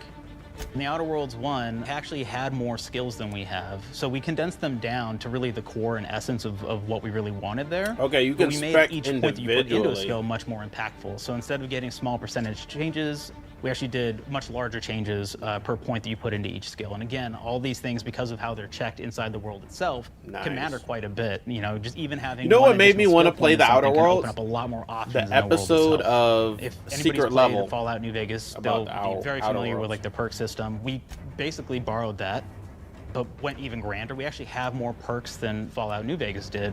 But here's the cool thing, right? We check and use perks for literally everything, right? So you can do everything from, hey, I want to make a stealthy build that steals stuff and is really good at that. Okay, great. Well, you can take maybe the pickpocketing perk. So that's not available to everybody, but if you select that, now you can actually go around and steal things out of people's pockets. I want that, actually. I'd be stealing stuff, so. There's another perk called heavy-handed, right? Where say you're a melee person, what this does is now your power attacks that you use actually knock people down. Damn. Oh man, I really like the serial killer perk. As you start killing people, they will drop hearts. And you can take those hearts, and essentially you're taking these trophies, you could say, and it's actually giving you a permanent health bonus every time you do it. What? We have That's this actually perk kinda sick. called Assassin.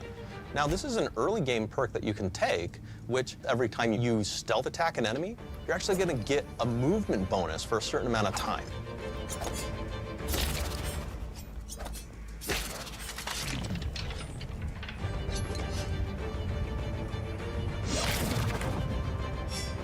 Damn. Flaws were a system that everybody loved from the first game, but we wanted to make it more personal to the player. We wanted it to really reflect how you were playing Flaws the is game fun. and give You you get a, bonus like, that you actually wanted to debuff really engage with. in With the exchange flaw for a system perk. returning, we knew we needed to go bigger, better, and more real than ever He's talking before. about we, So, like he helped develop we turned this to game. the team. I told them, no bad ideas. Give me what you got. Okay, we need more flaws. We need them to be real. I want to put them in the game, so give me something. Inspiration. What's wrong with you? Oh, I have bad knees. You got bad knees? They hurt when you walk a lot? Yes. When you walk too much, they hurt? No cartilage. Sounds boring. Makes you sound like a boring person, but it's in the game. I know it. It's a good flaw. What about you? I have bad knees. I like to take small things sometimes. So you're stealing. Mm-hmm. No, I'm taking. When do you give them back? I don't. Claire. Yeah, you shouldn't be stealing. What are you doing? You shouldn't be stealing, Claire. Tiny crimes. Tiny crimes? Do you hear the second part, though? It's a crime. Well, You're stealing. Claire, that's wrong. How You is this can't one a steal flaw? things, Because okay? in a game, you want to It's an steal as amazing much flaw, stuff as and you I'm want. putting it in the game. But you're a bad person. And are you the one that took my stapler? do you need it? Yeah. Give it back. Okay. Please. Does it make you like What do we got? Flaw. you're a klepto, so you lose health or something if you don't I like steal? to stare at the sun. How long did you stare at the sun? Just lunch break. An hour? Oh, I only get 30. You guys get an hour? I get an hour. An hour. Oh. Makes me feel energized. How many fingers am I holding up? 3? No. Anything else? We'll put He it in the doesn't game. need an We'll hour put it in the game lunch 'cause I feel break bad for you. because- Anything else? One of my favorite flaws burning is his something eyes called out. bad knees. It will actually give you Okay. the option to take this flaw that'll make it so that you move faster throughout the game. But the problem is, anytime you stand up, your knees are going to make a loud popping noise that makes it so that, well, everyone around you is going to hear you. There's one called Kleptomaniac. Yo, that's hilarious. This is really interesting because They what are it making you a does klepto. is when you steal something, you can actually sell it for more bits than normal, and like that sounds really great. But the drawback is sometimes when you're looking at things in the world that are owned by somebody else, you'll automatically steal them. So you have to be very careful about how you use that. You steal stuff automatically? That's kind of funny. And it just gives everyone cataracts while playing their game. So everything becomes like light shafts and blooms and What? hazes and makes the game pretty unplayable if you happen to choose that perk. If you happen to be the type of player that habitually reloads your weapons Why like would you I want do, that? I do. well, you'll be offered the flaw of over-prepared. Now, you'll get larger magazine sizes on all of your weapons, but if you ever fully empty your magazine, you're going to take a debuff for a while. If you And we ever support fully options empty like your being a magazine, that's gunslinger kind of who funny. wants to key into destructive weapons, or a rogue who wants to alpha strike their enemies before they know what hit them. We also allow for a lot of fun and experimental builds. I kind of want to play that rogue. Scientist who utilizes gadgets and wacky science Because weapons. I feel and armors. like I always get seen when I'm Or playing the even Outer Worlds psychopath one, and who I gains want to be. permanent bonuses to I want my help stealth to by be murdering better. their friends. Nothing shows the impact of these character build options better than, in my opinion, the bridge area, which has a quest you get early on in Paradise Island. Bridge. The serial killer perk seemed kind of sick. Not only do you kind of encounter this very early, and it's a very core Or one to the attribute? story, Is it a perk or attribute? but I it don't really even remember the expresses our difference now. philosophy of allowing the player to solve Flaws, problems in perks, a bunch attributes, of ways. all of that. So you may solve it by, speech options. You may talk to them and maybe have to go do a quest for them and really kind of prove that you're a friend of the Protectorate to get by. I may have need of your help, stranger, if you are ready to seize an opportunity to show fealty to the Protectorate. You could go guns blazing and you could just take everyone out inside the POI, lower the bridge itself, and kind of get across. Damn. Damn. I don't want to join the space version of the cops, you know? You could sneak in, lower the bridge, and then actually sneak in under the bridge to get over to the other side. See, look at the three. I can't say it, but the three different power-ups. that are gonna be, instead of just there it is, instead of just your time dilation. I want to know what those are. The first, like 2 of them seem like they're almost always there.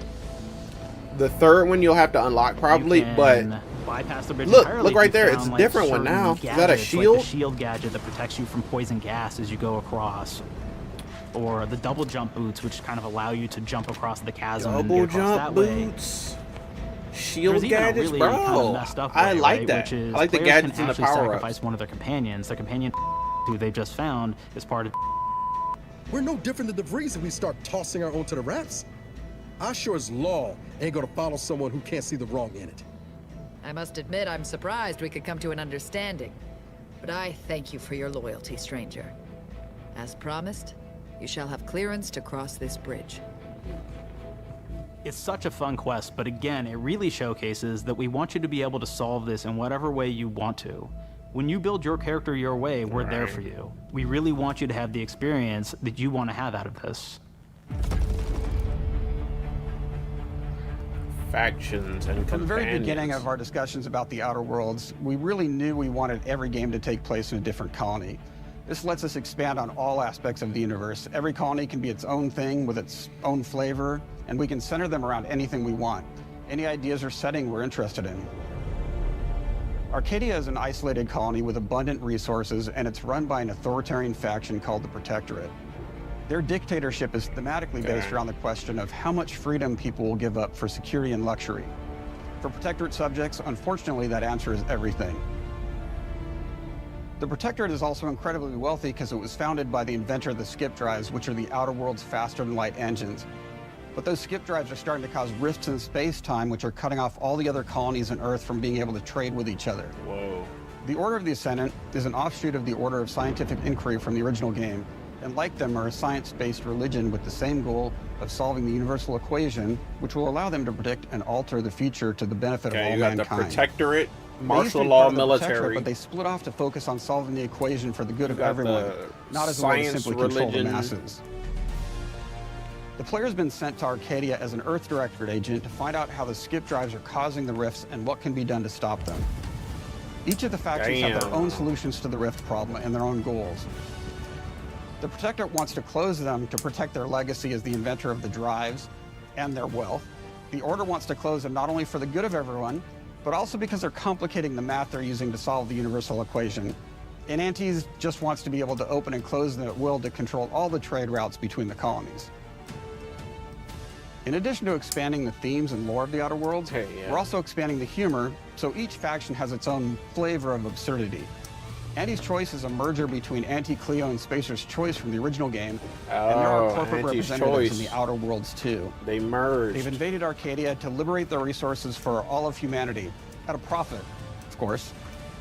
One of my favorite things from Fallout New Vegas is the radio system. It was just iconic for me, and I wanted to make sure that the Outer Worlds 2 Should I had play that. New Vegas after I'm done Outer Worlds So 1? we actually built out 3 different radio stations, one for each of the major factions.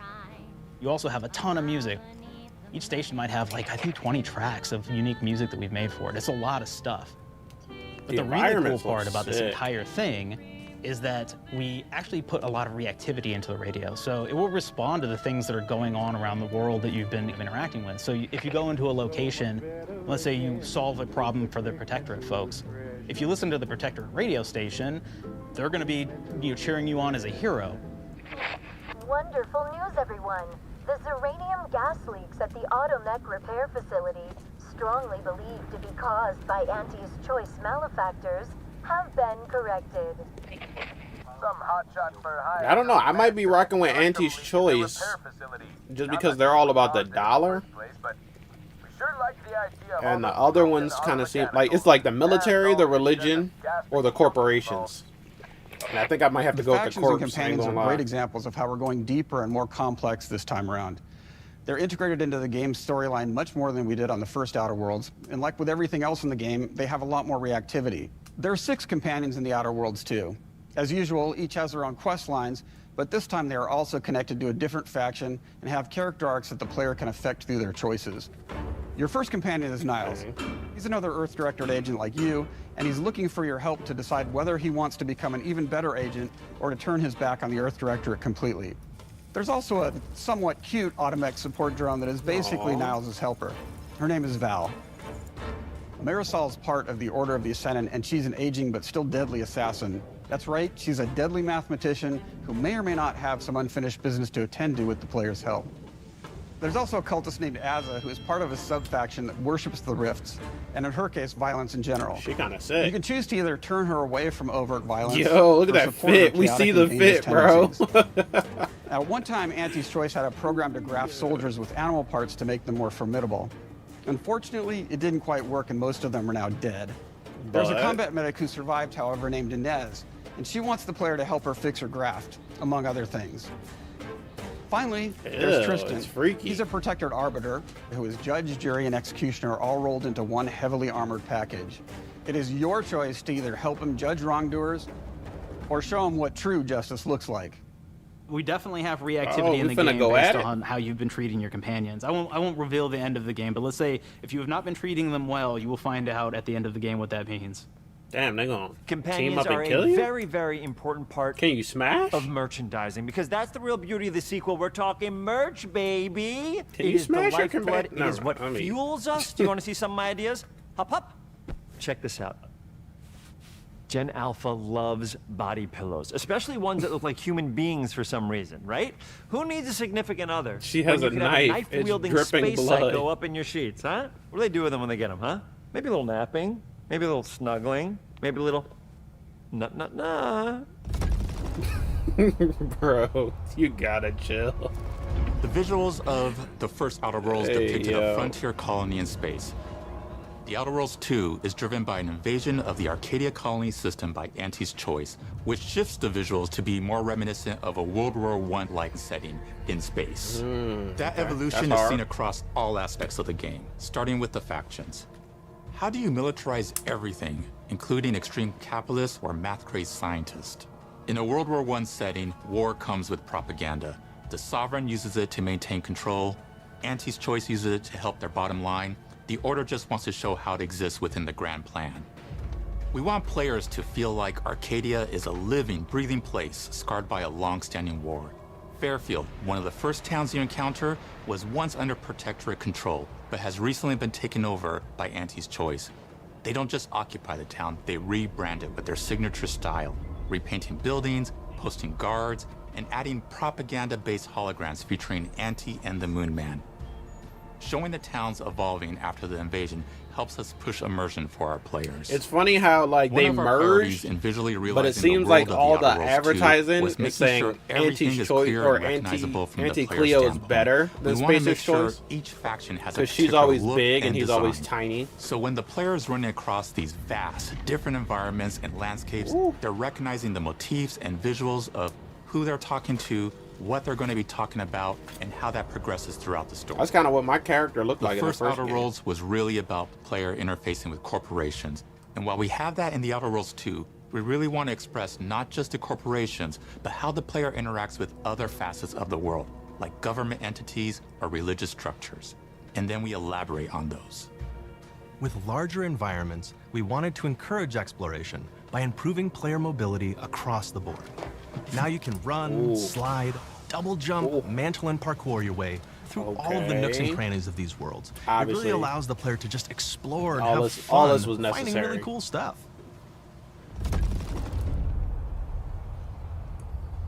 Weapons. We've aimed to make everything in the Outer Worlds 2 better from The top to bottom. melee weapons in the RPG first game elements are from the actually really start, that's good, touched our so I want them to story, keep that. our art, and especially our gameplay. I didn't peep the shotgun they're using. It has like A good 3 or sequel 4 is barrels. true to the original. That's first and foremost, right? Like we all want to add in a bunch of things as you're making a sequel, right? We want to make it bigger and better in every way. That's what we were trying to do here. And I thought we did not need this consultant. We've made enough sequels. We understand how to do this. And I will say, I don't think it's been entirely successful. I am very proud of talking the about combat that? improvements we have made in the Outer Worlds 2, thanks to my patented combat system. You may be thinking to yourself, it can't be that good. Shush, what are you even talking about? You haven't seen it yet. Watch this. Put a helmet on, because I'm about to blow all of your minds with my COMBAT system, combat system. My name is Mark, I'm the head of sequels. Shall we begin? You're thinking, what's C for? C, capitalize the fact that the people loved the first game. We're gonna take those people, we're gonna make them buy the sequel, giving out pounds, pounds, pounds. Quick ones, ha, ha, not you, Dev. Here we go. Damn. What comes after C? O. Optimize for player satisfaction. I am terrified of online gamers, okay? I want to make them happy. So let's, okay? Okay. Right. Mobilize the players so they're ready for that sweet, sweet pre-order. Clap with me. Sweet, sweet. Don't have rhythm, Brandon, just say it. Sweet, sweet pre-order. Everybody has a different rhythm and it's blowing mine, and here we go. B, burglarize. What is this? It's basically just finding new ways to loot dead bodies. You know what I mean?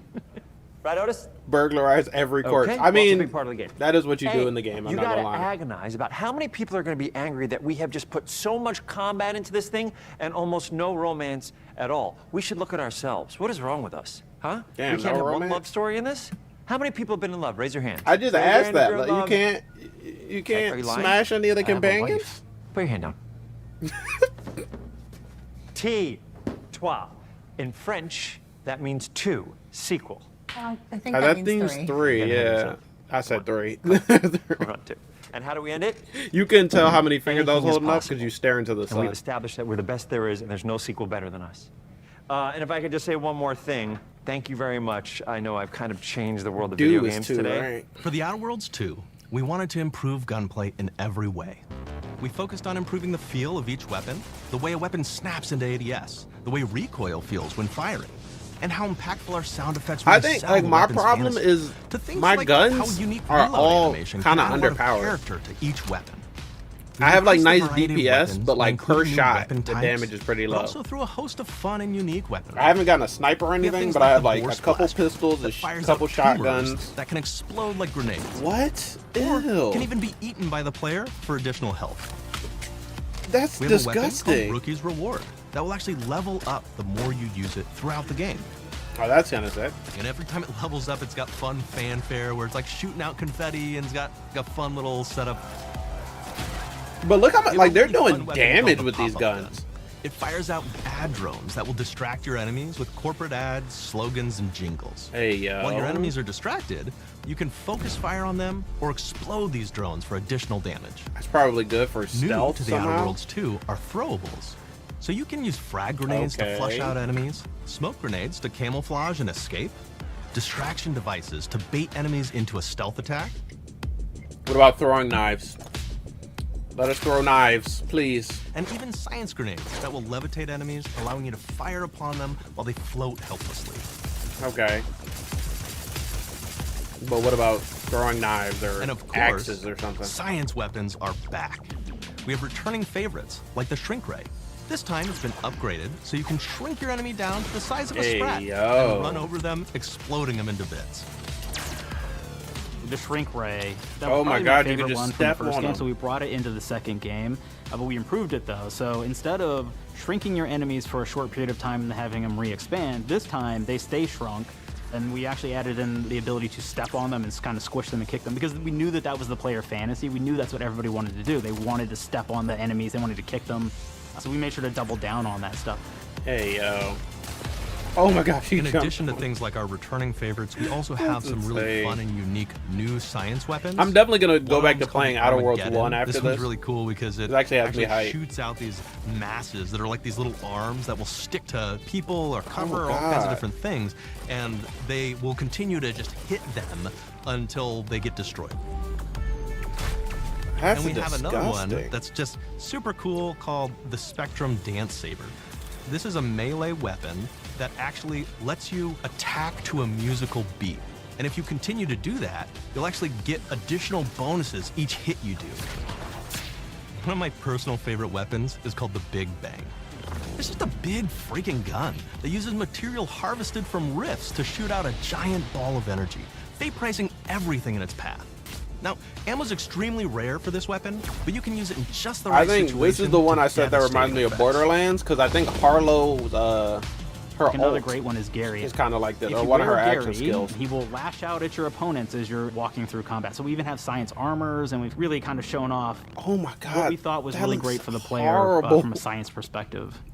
I don't want a tumor gun. I don't want an arm gun. I don't want a living Who armor. prefer to be immersed in a first-person view, taking in But all it's the fun details. that they had But there are that others stuff. who really prefer to take the world in from a third-person perspective. Why not allow both? Third person? Well, now you can swap between the two, letting you enjoy the experience in whatever way you like. I'm not gonna lie, y'all. I like third person, man. One of the things I really Specifically like for about like having combat the and third-person parkour, mode is I being like able to third see all the person, fun and bruh. unique armors and armor Yeah, combinations like you and get to see weapons your that you can equip your character. player with. All of the actions that you could do in first person, so you're double jumping Like when around, you get to see step your on character somebody that after way. you shrink them, that's gonna You be get to way take more in the fun in world third and person. See things in a different light. Wow. Okay. I was already sold on this because it's gonna be on Game Pass, and I like the first one. The Outerworlds 2 is But really damn, the biggest game we've ever made. They sold me. Bigger choices, Again. more reactivity, more weapons, more things to find in each of the worlds. Is the players that can visit. doo-doo? The team has done incredible work bringing the Outerworlds 2 to life. And we can't wait for you to play it. Even though we've always been a multi-project studio, this is going to be the first time we've ever released 3 games in 1 year. It feels amazing to do. We're so excited for more people to be playing our games. It is truly an exciting time here at Obsidian. We're exploring worlds big and small while expanding on franchises that we've created, and we have no plans to slow down. We hope you all continue to come along with us as we do what we do best, make your worlds your way. This was solid. It makes me so like I think back to the Starfield Direct, and it's pretty similar. Where like I was already kind of excited for Starfield, but the Direct made me more excited. I was already excited for the Outerworlds 2, but this Direct has me like really excited now. The third person thing, they should have led with that. I'm gonna be completely honest. I would have been hyped this whole time thinking about the game if they would have started off with third person. With the Outerworlds 2, we're all about the best But I'm place also to play, really which is excited also for the promise of Xbox. the more abilities, You can play you the know? Outerworlds 2 on this Xbox, but it may be hard to play it when you're staring at all these beautiful holes. Let's cut that. Huh? You can play the Outerworlds 2 on this Xbox. No, yeah. Series. That's Microsoft. Or you can take a phone call on this Xbox, then play the Outerworlds 2 right after. Excuse This me, is I'm my getting a call. problem, right? Hello? Hold on. What Before am I he doing? before he I'm goes playing further the with this Outerworlds- skit, Hello? Yeah, this is Mark. they're like whole. Oh shit! Did I not turn my camera back on? Oh my gosh. Wait, no, my camera was on. How did it turn off? Oh, I just hit it when I tried to pause it. Hold on. Let me turn it back on. If I can find my mouse. Okay, here we go. Yeah, when I hit the space bar, it turned my camera off. But the whole slogan right now for Xbox is, oh, this is an Xbox. This is an Xbox. Play anywhere. This is an Xbox. If everything is an Xbox, where is the native SteamOS at? That's like, I don't believe any of the jargon and any of the marketing until we get the native SteamOS app. Because, like, that's all it would take for the Steam Deck to be an Xbox is a native app. Yeah, you can download Windows, but I don't want Windows. Like, that defeats the purpose of this is an Xbox, this is an Xbox. If it runs Windows, it's an Xbox, sure, but why wouldn't they want to branch out to, like, the second biggest or fastest growing OS for gaming with SteamOS? It doesn't make any sense for me, personally. But hey, well, we'll see. I didn't know I had jury duty today. You could play the Outerworlds 2 on this Xbox, but it takes 2 people to lug around safely.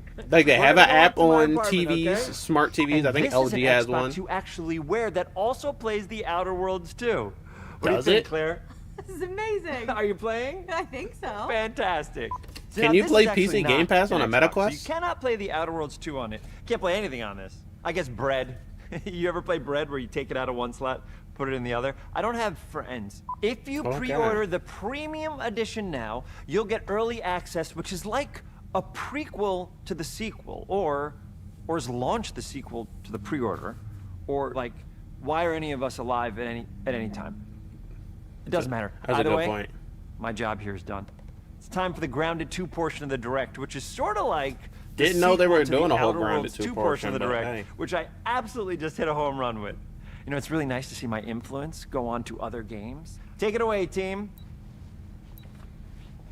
But yeah, I would say, okay, hold on. Gaming on mobile TV and VR headset requires Game Pass Ultimate and supported controller. So you can, if you have Game Pass Ultimate, you can stream on a MetaQuest?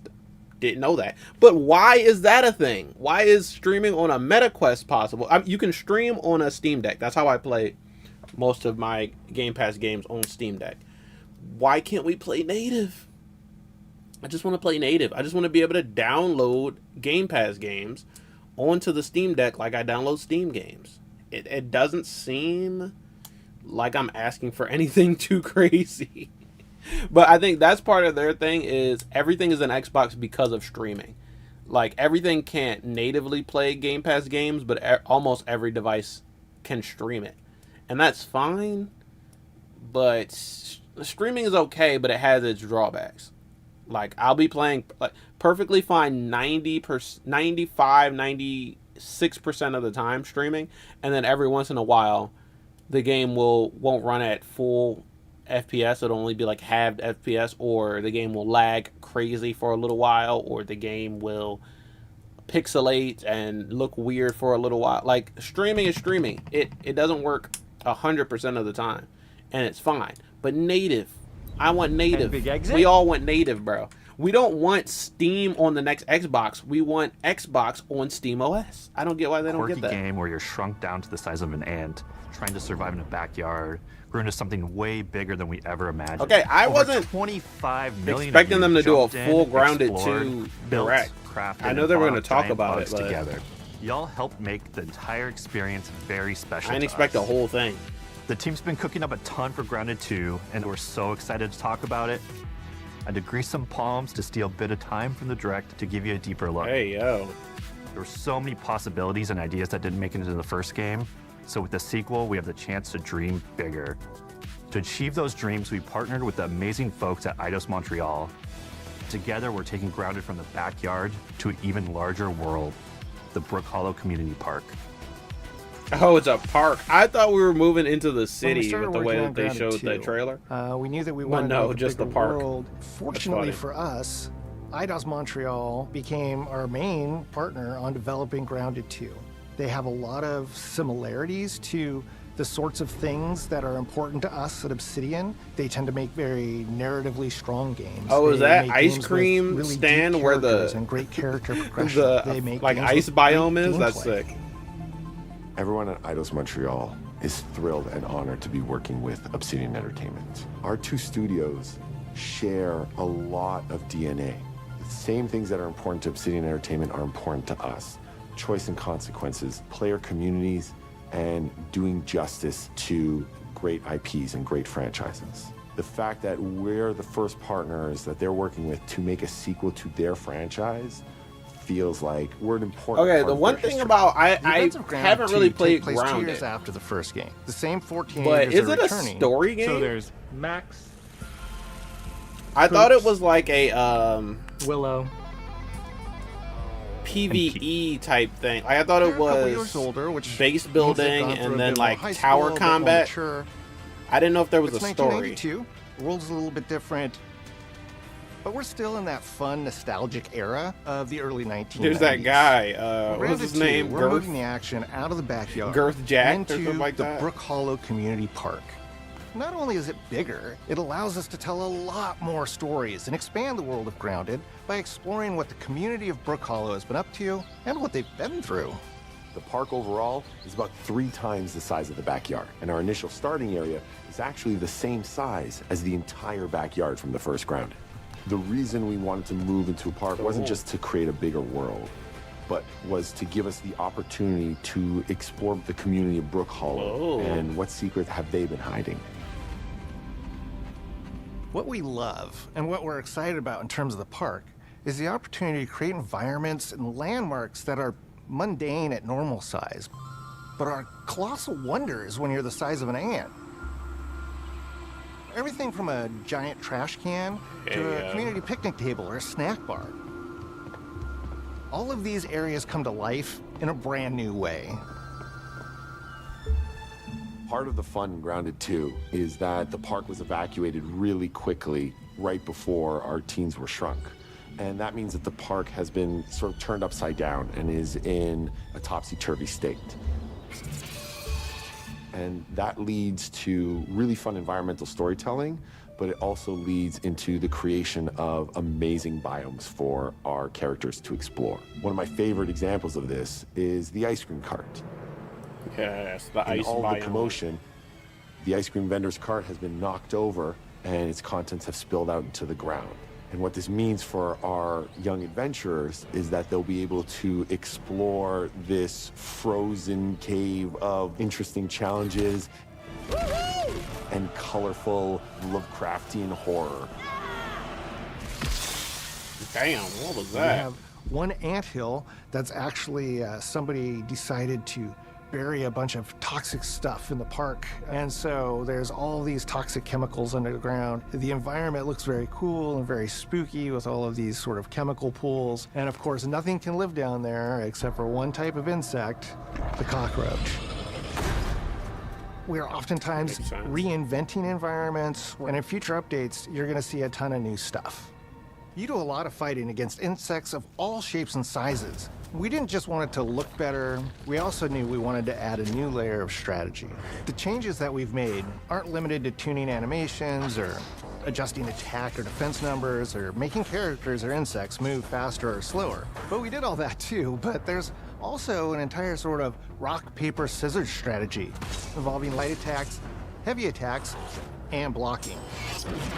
Okay. We've also added dashing as a new way That's pretty to both basic. get I out think of you'll be danger able quickly to or jump in for a block quick light attack, but not heavy attack. You can probably And almost all the insects beat in the out game heavy will have attacks these with light abilities now attacks. too. Sort of like a chess match, but one that's super frenetic, So that's like the rock paper looks scissors super to it. cool, and is ultimately just a ton of fun.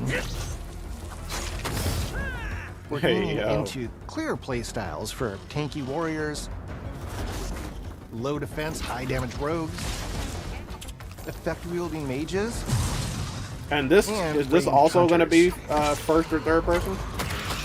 In the first Grounded, we have mutations, and there were weapons and armors that favored different playstyles. In Grounded 2, not only will there be passive mutations, but there will also be active mutations.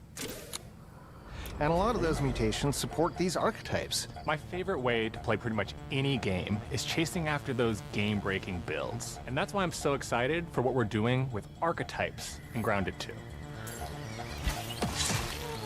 I'm all in on the rogue. Now, you can even dual-wield daggers. I've been dialing in this glass cannon build that stacks ambush, assassin, and cardiofan mutations with the wolfbane daggers and the wolf spider armor. It lets me open up combat That actually with looks massive sick. backstab damage that also inflicts venom. Then, I can use the extra stamina to reposition and try to dodge, rinse, and repeat.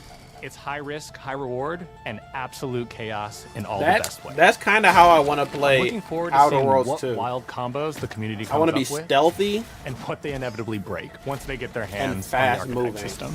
It's going to be awesome watching it evolve with player feedback and watching us try to keep up with all of your game-breaking And builds. prioritize One melee. of the great things about Grounded is the variety of players it attracts, from builders to crafters and everything in between. If you've ever watched me on Casually Grounded livestream, you'd know that I'm neither. I am a murderer of insects. Personally, I prefer the Okay. term harvester. I love going out, hitting things, and bringing the materials like insect body parts back to my friends to use. This way, we keep progressing and playing together. When she We're feeds also her trying to make habit, sure that armor and her equipment serial are easily killer like understood by the habit. player, especially when they're playing co-op with their friends. It was really, really important for us to deliver on all of that for the bigger space and experience, because that was the only way we could truly support the feature the community has been asking for since the very first Grounded release. Mounts. Our mounts, we call them buggies, have an entire suite of moves Buggies and is have sick. their own special abilities and attacks.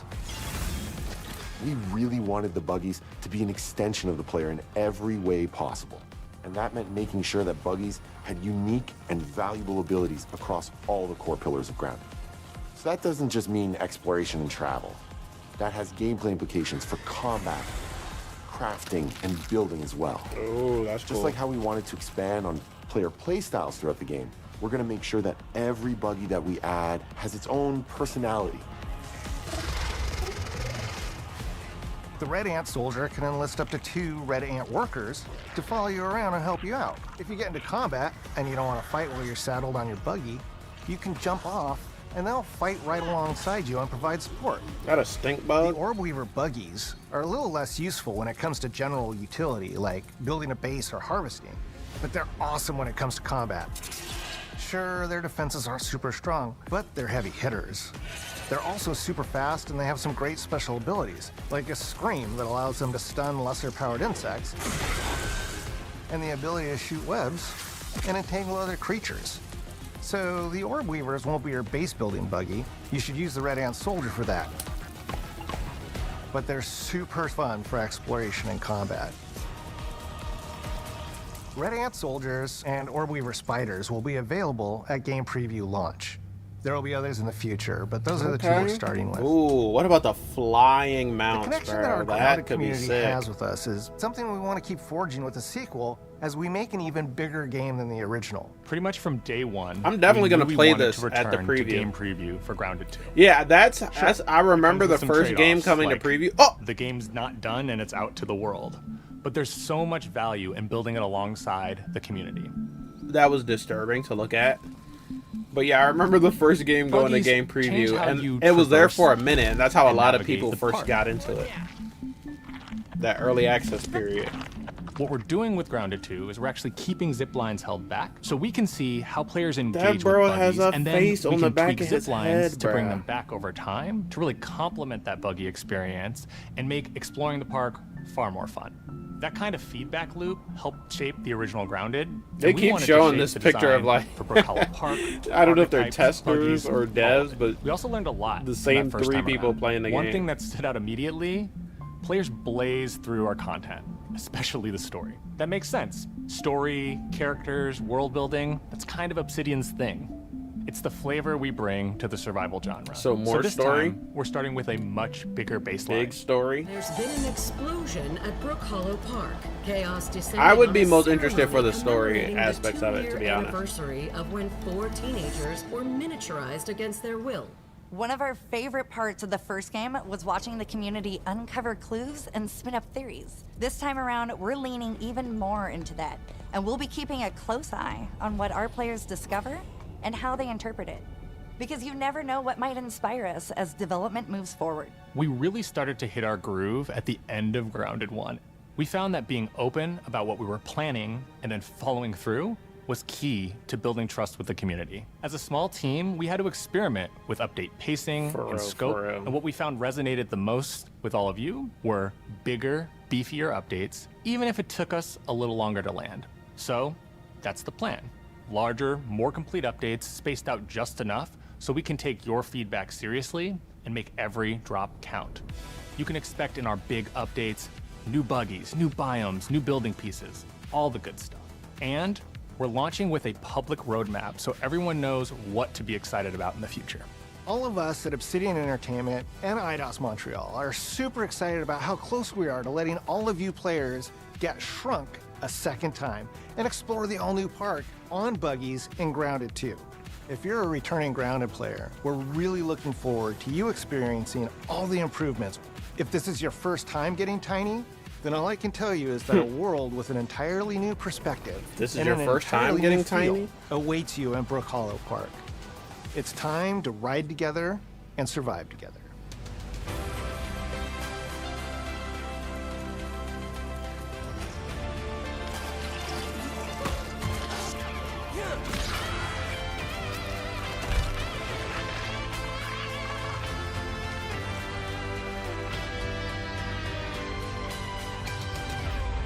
I think this was a pleasant surprise. Like, I wasn't looking for Grounded. I didn't actually play much or any of Grounded 1. But it looks good. It looks fun. And, like, when stuff comes to Game Pass, there's just such a low barrier to entry. Are they still showing stuff? Oh, they're going back over all the stuff they revealed. A wrap up, a recap. We have been expecting you. But yeah, when stuff comes to Game Pass, like, I already have Game Pass, so there's no reason for me to not at least try the game, right? Might not be my thing, but it's no additional cost to try it out, so I might as well try it. And then let's do this. Usually playing it all the way through the end makes more sense than just trying it once. Bro, is Invincible Versus gonna be on Game Pass? Because that's kind of insane. I don't remember if they said all of this is Game Pass day one stuff. Here we go. But it's possible, right? Please follow me. Black Ops 7 was the most confusing thing out of all of this.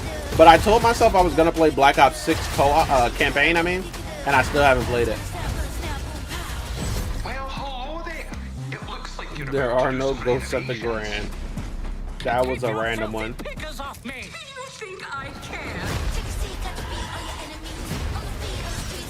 Solo leveling. That one has potential, man.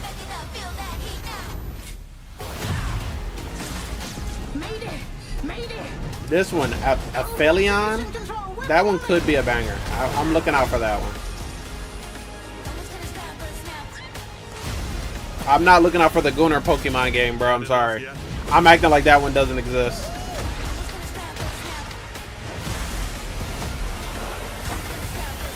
I can't wait for Tony Hawk. I ain't gonna lie. Yeah, like these are some solid reveals, and there's a bunch of games we know about that are coming that we didn't get any word of. We know Silksong's coming, but we didn't get an official word on that. We know Fable is coming, but we didn't get any official word on that. They talked about Gears of War Reloaded, but nothing about Gears of War E-Day. Like, what else? What else is there? There's so much stuff. We did get Tony Hawk, and that was one of the ones I expected. So I'm excited. I think that this shows that there's a lot coming to Game Pass, like a lot from the end of this year into early 2026. Game Pass is still going to be very much worth the money, which I'm excited for. I do want some more because I think we just had a nice little block of Game Pass games. Like we had Avowed, we had Oblivion, Clair Obscur, South of Midnight, Doom the Dark Ages, and I'm sure there's probably some other games that I'm not thinking of right now. But like as far as new Game Pass releases this year, it's been banger, banger, banger, banger, banger. I'm excited for High on Life 2. I'm excited for Outerworlds 2. I'm excited for Tony Hawk 3 and 4. The Invincible Versus, High on Life 2. Like there were some pleasant surprises in this. Grounded 2. Some games that I probably wouldn't play, but I think they look good. The Mundang Two Hearts game, it looks very interesting. I don't know if it's going to be a type of game that'll keep my interest, but it looks interesting enough. So that's one that I'm going to just pay attention to. There's a couple that I just need to watch and see how they shape out, and then I might actually be playing them Jones. I'm not going to lie. The Xbox Ally thing, it was fine. I think people have been waiting for some sort of Xbox handheld, so Xbox Ally was cool enough, you know. I think, you know, we're not really getting an official first-party Xbox handheld. We're not really going to get, like, SteamOS available for everything. Well, technically, we are getting SteamOS available for anything you want to put it on, but I mean, like, officially first-party supported SteamOS handhelds. We've got the Lenovo Legion Go S that supports SteamOS, and now we've got this Xbox Ally that supports, you know, Xbox things. So I do like we're not getting first-party stuff as much, but I do like that the third-party companies are stepping in to fill in those gaps here and there. I want the Xbox Ally to do well. I wanted it to do well. I don't think it's gonna do insane and like take over the market or anything, but I want it to do well because I want them to be incentivized in any way to make that native SteamOS Xbox app, bro. If they do that, I will continue to pay for Game Pass well into the future. I like Game Pass. I think it's a great value. Presentations like this show me that it's still a great value, and I've had it for the past like 4 years, maybe even longer.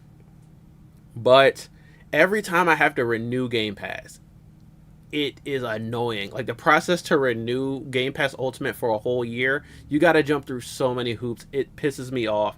And that's the one time where I regret having Game Pass is whenever I have to renew for another year. I don't want to renew month by month. That's going to cost way too much money. I want to renew a year in advance so that for the rest of the year, I don't have to think about the price and I can just think about what games are coming and I can enjoy it. But, you know, that 1 week or month or however long it takes me to resubscribe, that's when I regret having it. But for the rest of the year after I redo it, that's when I enjoy having it. And I appreciate having Game Pass. And stuff like this makes me appreciate having Game Pass. Because, you know, I make content. I play games all the time. I don't have the money to be buying a brand new release every single month, every single week like that. You know, I have the 2 or 3 games throughout the year that I will pay for at launch. Other games I like to buy when they're on a deep ass sale. And then whatever we have on Game Pass, I can play day one without having to pay for all of them. I appreciate it. Game Pass Ultimate for a year is probably like, the price changes rapidly every single time I go to renew, but it's probably like $120 for a year of Ultimate.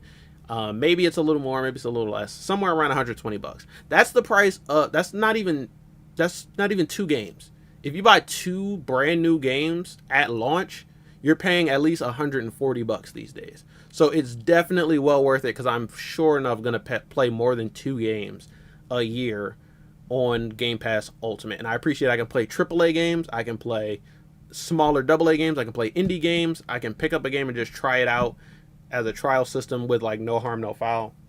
So yeah, I love Game Pass. I appreciate it. But it could still be better. It could be better. That's all I'm saying. It's worth the price still. Don't increase the price because I said that. But it's worth the price still. It just could be better. And the biggest thing that could make it better overnight would be a SteamOS native app, bro. That's it.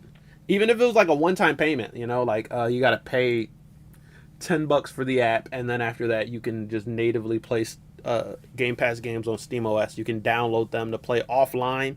So you don't need to stream them over internet. That's the thing. If everything is an Xbox, you have to be able to separate from streaming at some point because you don't always have internet. You can't say everything is mobile and everything is play anywhere. Play anywhere is what they call it. Everything can't be play anywhere if you can only play it when you're connected to the internet. That's what I think. You know, offline play is very, very important. And I wish they would see that. But this was a good presentation. This was a low John.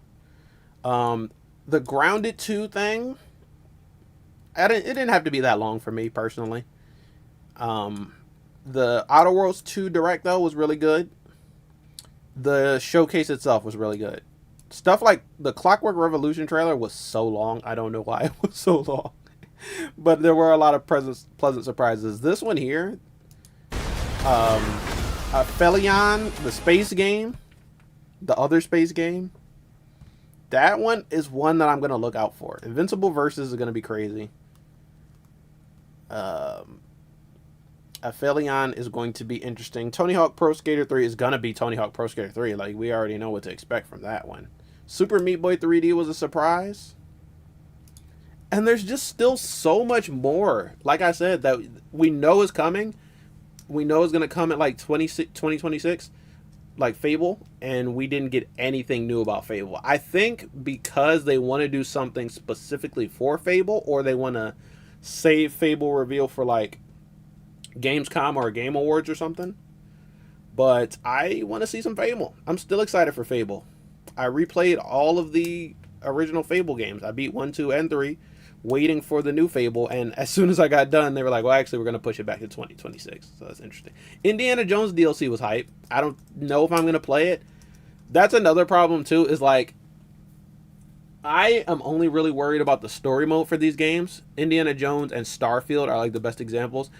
I thought the DLCs would bring me back to play more, but once I'm done and I've kind of moved on, it's hard to get me back into the game. And I'll say that specifically for Starfield and for Indiana Jones. I feel like I completed those games, you know. I feel complete with the experience. I've wanted to get back on Starfield for so long because there's still a lot of side missions I've never done. and yet I've just never been able to bring myself to actually like reinstall it and hop back on. I didn't even get to the, like, I wanted to marry Andreja. I wanted to have that wedding, and I never got to that point. So, shit. If marrying Andreja can encourage me to re-download the game and the DLC can, I don't know if I ever will hop back on Starfield. Even though I love the game, I don't know what'll get me back on. Who knows? Maybe if, like, sometime in the future they drop another DLC, and then in the future they're like, all DLC is included with Game Pass, then maybe I'll go back to it. Who knows? I actually recently downloaded Marvel's Avengers on my Xbox. I haven't played it yet, but for some reason I felt nostalgic for that game. And so I re-downloaded it, and maybe I'll play that at some point. Or maybe I just downloaded it for fun because I had space, but we'll see. But that is it. That's everything for the Xbox Game Showcase, plus the Outerworlds 2 Direct, plus the Grounded 2 Direct. And it was fun. It was good. I think the only trailer that I would probably upload, or my reaction that I would upload, will be for Invincible Versus. So tomorrow morning, I'll probably upload my reaction to Invincible Versus, because it's a fighting game. And because it was very unexpected, that seems like something I could put on the channel. But, damn, we've gotten a lot of nice fighting game news over the week. It was like one reveal per showcase. But altogether, that makes up a good amount of fighting game content. We got the Street Fighter 6 Outfit 3s for Year 2 characters. Then we got Elena in the game. Then we got the Year 3 characters. We got Marvel Tokon at the PlayStation Showcase, which looks absolutely insane.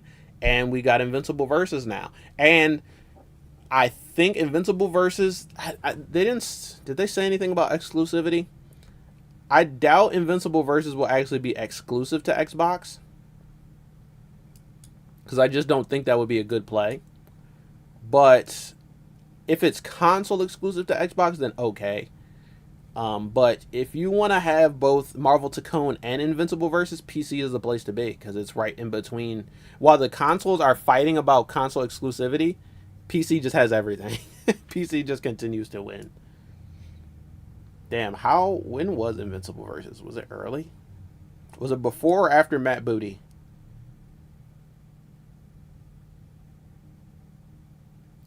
I think it was after Indiana Jones. Okay, I'm going to say it's after this long-ass Clockwork Revolution trailer. Grounded 2 reveal. Come on, load. This was that horror shooter. I'm pretty sure it was after the horror shooter.